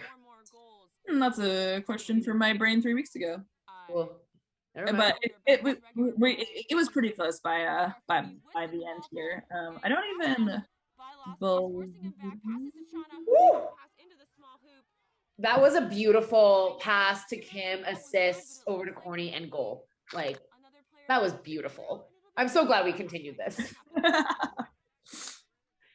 So we've got Shay on the field now with Krager. I don't even believe that we switched gender back out. Like, I think we kept, because we had Krager beating, and I think Kim and Cornelia are both on the field, and so I don't even think we took the snitch on pitch ending as an opportunity to put more men on the field, because I was like, we don't need you. At this point, what would you be experimenting with if as the Lost Boys? I think honestly we were kind of experimenting with not changing gender back. Typically, like, we're a team that, depending on the score of a game and who's in and who's playing, we'll use, like, once the jump pitch is over, we will go back to the typical cap, which is not something I love about our team. And like this game, I think I was the reason we chose, like I said, that we don't need to switch it, so we're not going to. And so I think that was something that we did kind of play with, especially having Krager on the team. Gives us a little flexibility to do that. Braden, again, really loves to just apply pressure wherever he can. Sam did a good job that time of getting the ball out before it was necessary, and Kim and Corny protected it pretty well. So now Alex is back in. Alex Russell, yeah. You know, at this point, I would love to watch, like, you know, you're winning by too much at this point. And I would have loved to have seen, like, something different, like Sam be a wing chase or something. I don't know. Like, is that reasonable? Yeah, no, it's reasonable. I just think this game we went into it being really stressed. And I think by the end of it, it was more like, okay, we're going to win. And then it was just kind of like, we kind of stopped strategizing and stopped kind of making any plans. And once we had gotten this far, and if someone called for a sub, it was like, whoever stepped up just kind of subbed in, and we just kind of, instead of being like, how can we capitalize on this, we were like, whew, we didn't think we are gonna win this one, and we're just gonna, like, let it coast now. Like, obviously we still played well and whatever, but it certainly would have been an opportunity to try to, like, play around with some things. But we had a pretty rough day one, and we played around with things day one a lot, where we had to change a lot of the strategy that we had up to adapt after two not so pretty looking games. And so I feel like, for me at least, I was like, we fixed our problems, I don't need to change anything again. So maybe that's why, but I certainly was just like, whew, we so far so good, let's just let people play who are gonna sub in, and they'll play, that'll be it. Yeah. I would have loved to have watched you be Keeper Lindsey again. I'm just saying, like, no. If of all games to do it, this probably would have been the game that they would have, because they love Utah. But you know, I hate Keeper Lindsey. She is not a good decision maker. Okay, fine. Like ball carrier Lindsey, different. I would have loved to see that.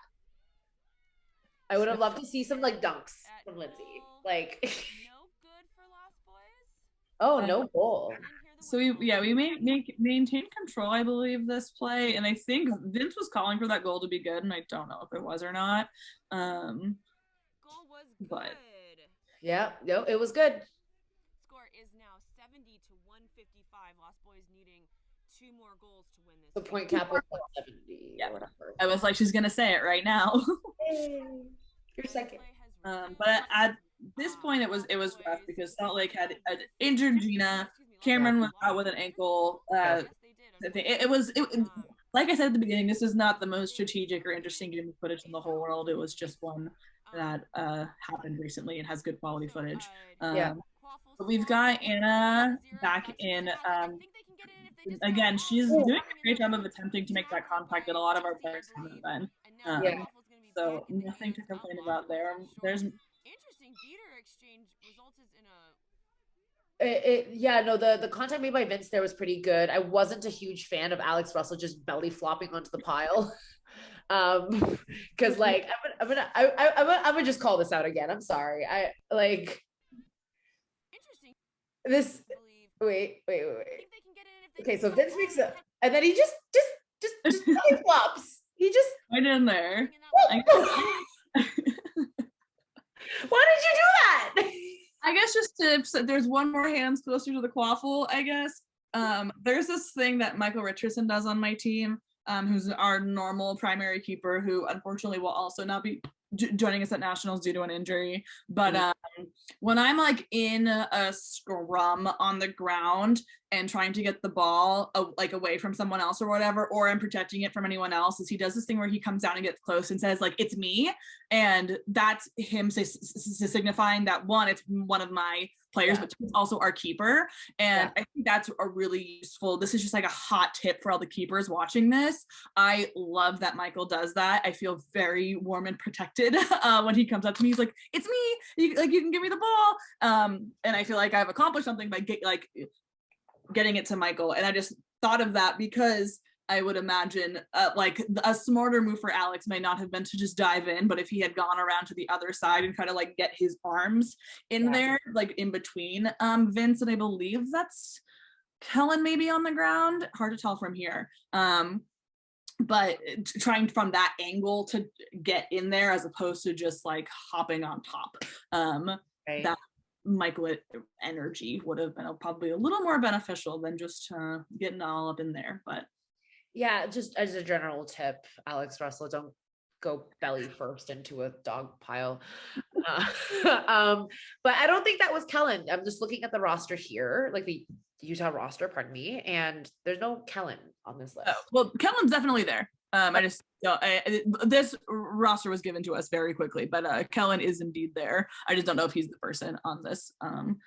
We got a roster from Utah roughly 40 minutes before starting, and it was a little haphazard, but the best that they could have done given how much notice I gave them. So no actual complaints, but Kellen is indeed on this team. Kellen Huber was the keeper for Utah State, as his team is fully made up of and nothing else. But I can't tell if he's in the middle of the dog pile. He could be that person in the back, like standing up behind Kreger's body. I will tell once they get a little closer. Yeah, so that is Kellen standing up. So I can't tell who's on the ground with them. All right, well, we'll figure it out. That is, who is I think that's Tom Batista on the ground. Got it. I think they stopped play due to some bludger stuff. There's a whole bunch of bludger stuff happening over there with Kreger, and I think that's Johnny with Kreger. Yeah. Some chaos happening at our hoops, but I believe we maintained control, or at least tried to, unless they're going to turn it over based on a call. Million years of ref time later. No, and have a lot of stoppages. I know how I know how hard it is, but so who's this? That's Bautista. Okay. Yeah.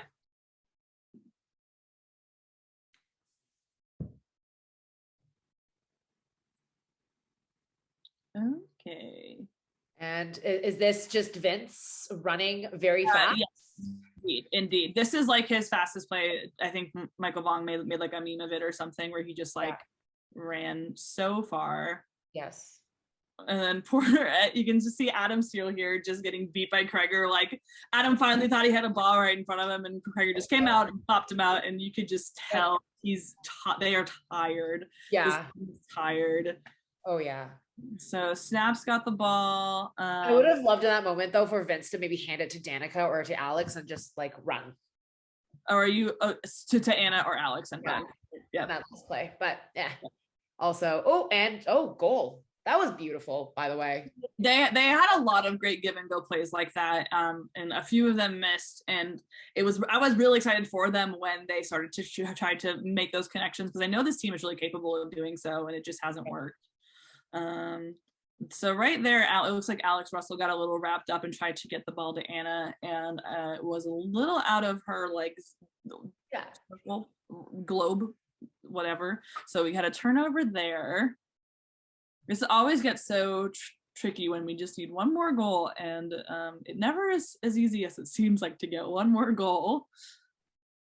But Salt Lake has control for this play, and I think it looks like they're gonna Snap is walking up to go after Ryan, but Johnny is like just following Snap around, which is a great move just to at least be in the way. If worst case scenario is Johnny gets beat, and that means Ryan's not getting beat, so we'll take.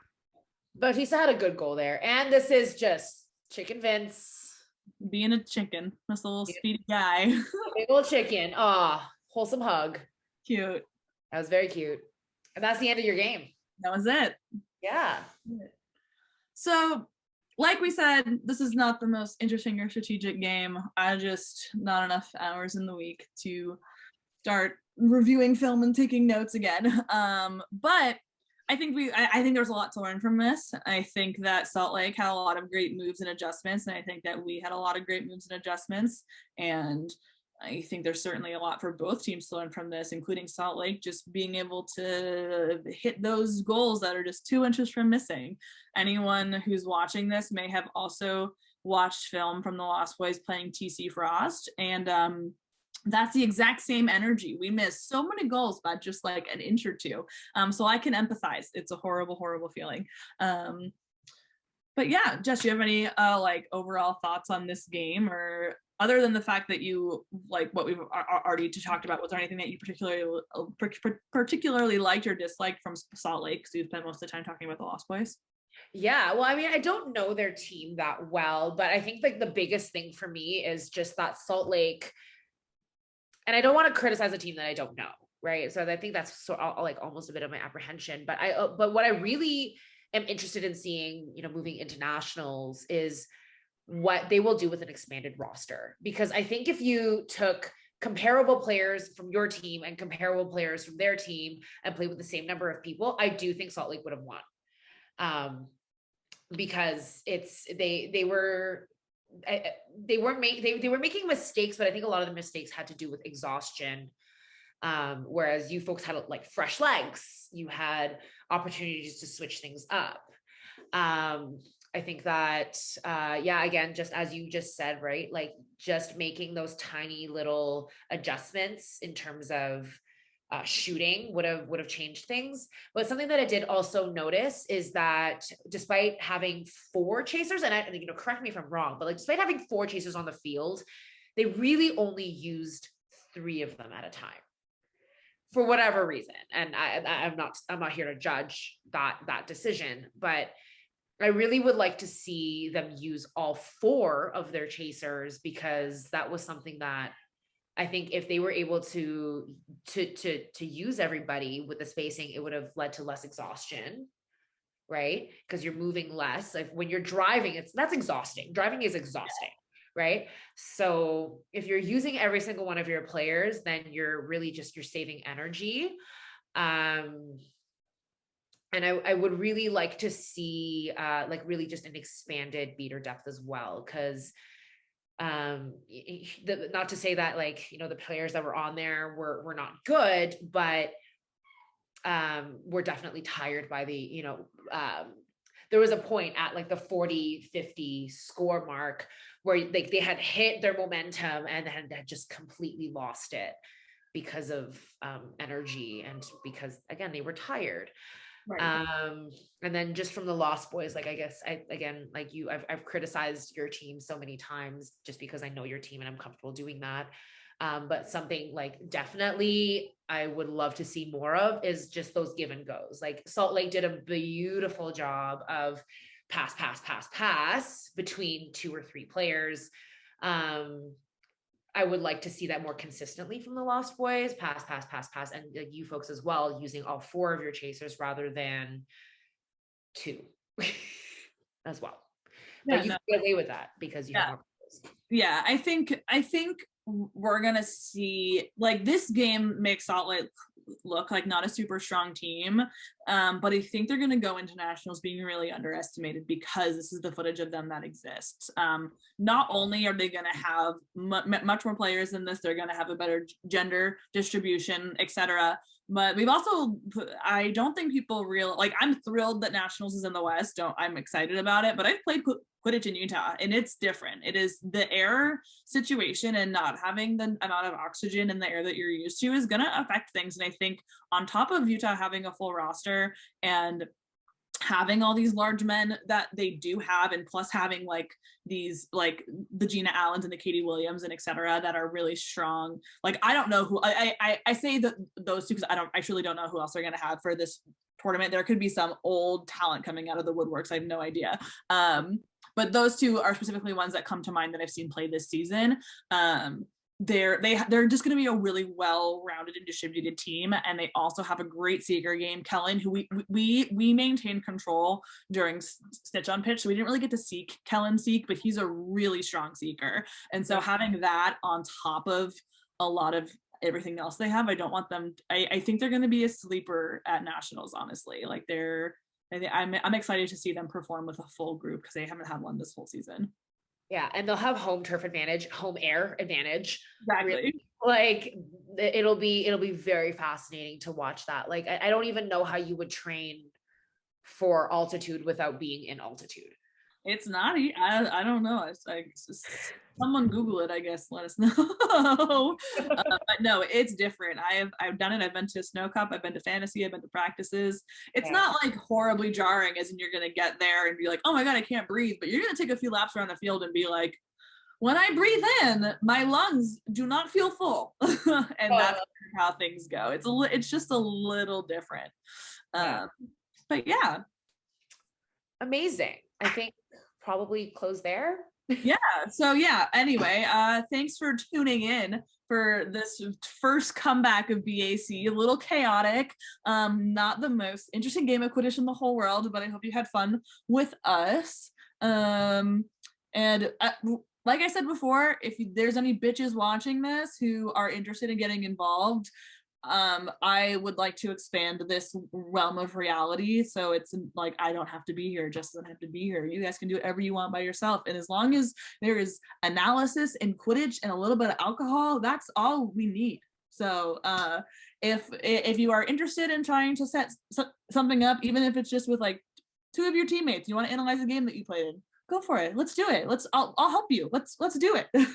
So please reach out to Jess or myself, and yeah, that's it. Thanks for hanging out. Woo! For me, it's kind of hard because I feel like a lot of our success came from our beaters, but our beaters all kind of played similarly and well together, as in like there wasn't one single shining star. Like Cito, Kreger, Vong, Ryan, like literally all of them had fantastic plays. And so it's hard to just pick one of them because they all contributed kind of the same type of thing to the team. So it's hard to be like, one beater did this. I feel like Kreger is like the person making the biggest transition between like chaser and beater, and they don't even love beating. And so I feel like I just kind of lean to Kreger just because they would rather be chasing but are fucking crushing it at beating, so we're like, you gotta stay over there. So I kind of lean that way. I also obviously like Vince had a fantastic game. He was one of the only people who was consistently making contact. He made a lot of smart ball carrier decisions. I think, like, I don't know, some people had so many good games in different ways. I scored a lot of goals. Okay, I really like, Kreger as, player of the game, because they really, like, they did a lot of stuff in the first part of the game that led to a lot of goals. And this is just like my personal opinion, but if you have that kind of energy in the start of the game, once you build that momentum at the start of the game, it continues forward, especially if you have a complete roster like you did. And so I think that they were really crucial, integral, I don't know what the word is, to like really just lighting up the energy in the game at the start of the game for your team. I don't know how you feel about that. No, I definitely agree. And I think that not only that, but they stayed consistent throughout the game. Like they're always going to be like the first one to go make a press because they are just a fucking ball of energy. And they're like, oh, I have a chance to press, I'm going to go press. And so I think like not only that, but they're also super consistent. Like they have kind of like that explosive energy that can get them into trouble. Like they can make some crazy beat, and if it doesn't go right, they're like out of play for 45 seconds, and that can be detrimental. But that really didn't happen that much that game, or if it did, it didn't matter in a way that really affected us that much, obviously based on like the score. And so I think that's like I think that without our beaters in general, I think, carried us realistically, but I think Kreger really set a lot of the pace, and made a lot of kind of riskier moves that just paid off, especially on that like led to some of those fast breaks that really is like when we kind of flip the game. Yeah. Yeah, for sure. So I guess player of the game, we nominate Kreger. Wow. Unbiased. Is there anyone from Salt Lake that we feel like could also be like in this consideration of category? It's hard. It's also hard with them because their distribution is so much different. Like they have kind of 3 of these large men that kind of fulfill the same role. Like they have the George, Cameron, Braden, that kind of all do the same thing. Their beaters, considering how clearly exhausted they were, certainly held their own against our like the hyper aggression coming out from us. But I don't know. I feel like if Gina hadn't gotten injured, her game was strong enough to potentially like take a player of the game, but maybe I just like want to pick more bitches, and so I'm leaning that way. And I like love Gina, and but I don't know. I feel like if we're looking at it, I think George just may have been the most consistent and smartest player coming from Salt Lake, which I have bias. I love George. But he's just like so good at reading that field and knowing when to take that opportunity. And so I guess I think Kreger is the overall player of the game, but I think for me at least, George may be the Salt Lake second tier player of the game. Okay, so I have a hot take here. I think Braden should be the player of the game, specifically because like my personal bias is always when you disrupt someone else's game. And I don't know if George necessarily disrupted your game. He was just good, you know? And George is good. Like we all know this. Good job. We can put that on the shelf. Okay. Doing great, George. Cam, you're great. Doing that. You play your own game. What I really liked about Braden is not only was he good at his own game, but he was good at disrupting the Lost Boys' sense of calm. Yeah, no, that's totally fair. He like we saw he wreaked havoc on us. I wish for his sake and whatever that it had just been like successful a few more times. Like it was good that he was doing it, and that it really kind of made us panic, and it had to force our beaters out of what they wanted to do, and they had to go tap him out instead. But I think like by the end of it, it was just like he was running basically laps trying to like cause that chaos, and it still like was working. It was forcing us to do something different than what we wanted to do.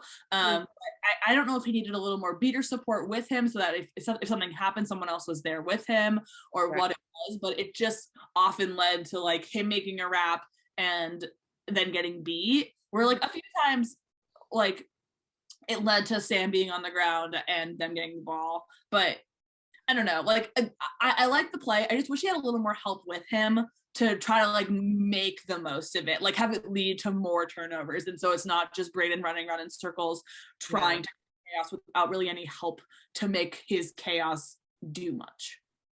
Yeah. Like, again, like the thing that I love in Quidditch is when somebody invokes psychological warfare. And that's always my bias. Definitely did. I did not want to be near the ball while Braden was on defense because he was just going to fucking find me. It didn't matter. Yeah.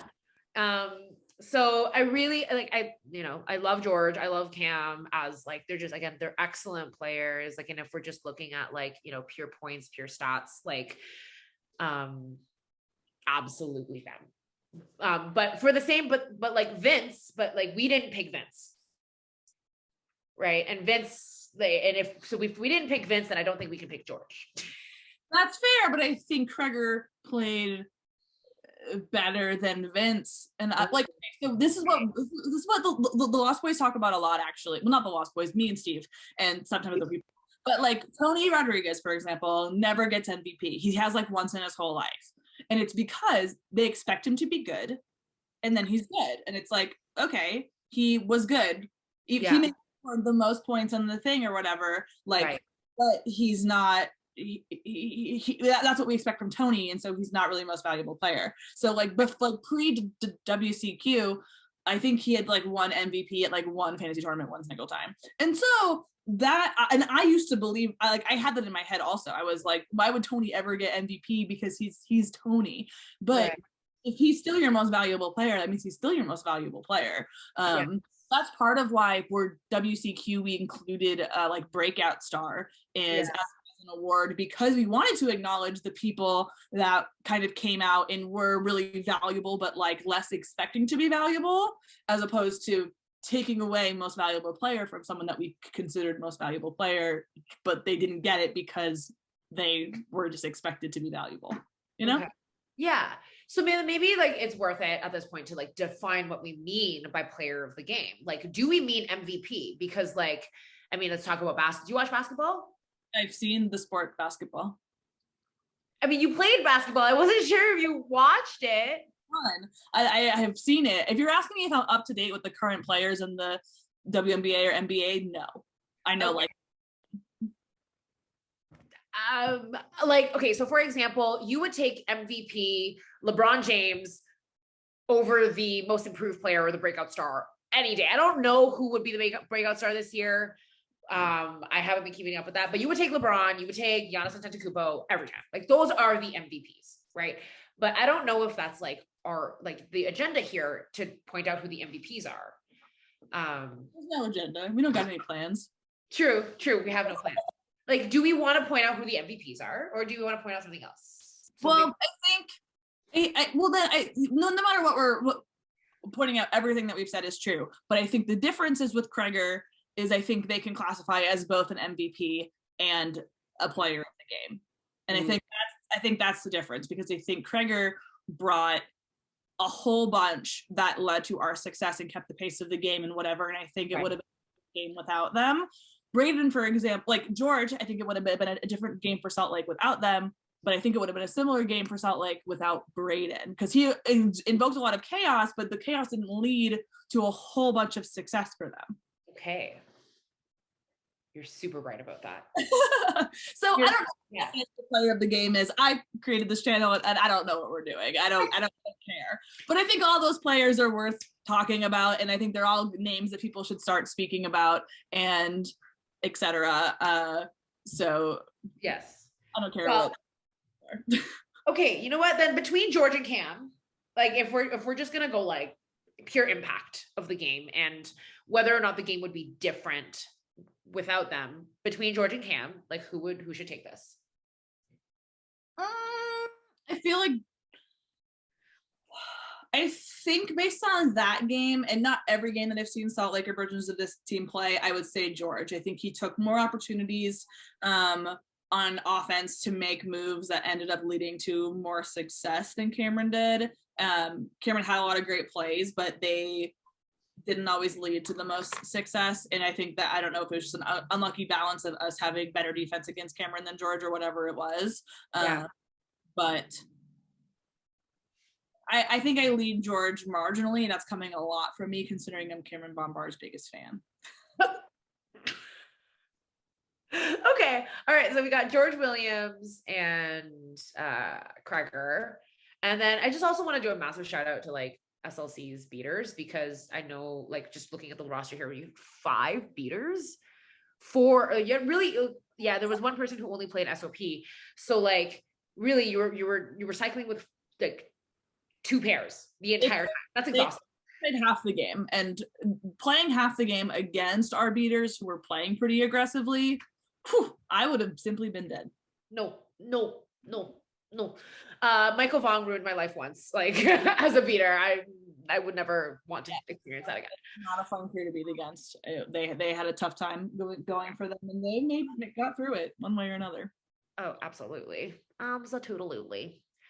Think there's anything else? No, I don't think so. Okay. All right. Let the clowns back in. I'm gonna stop the recording.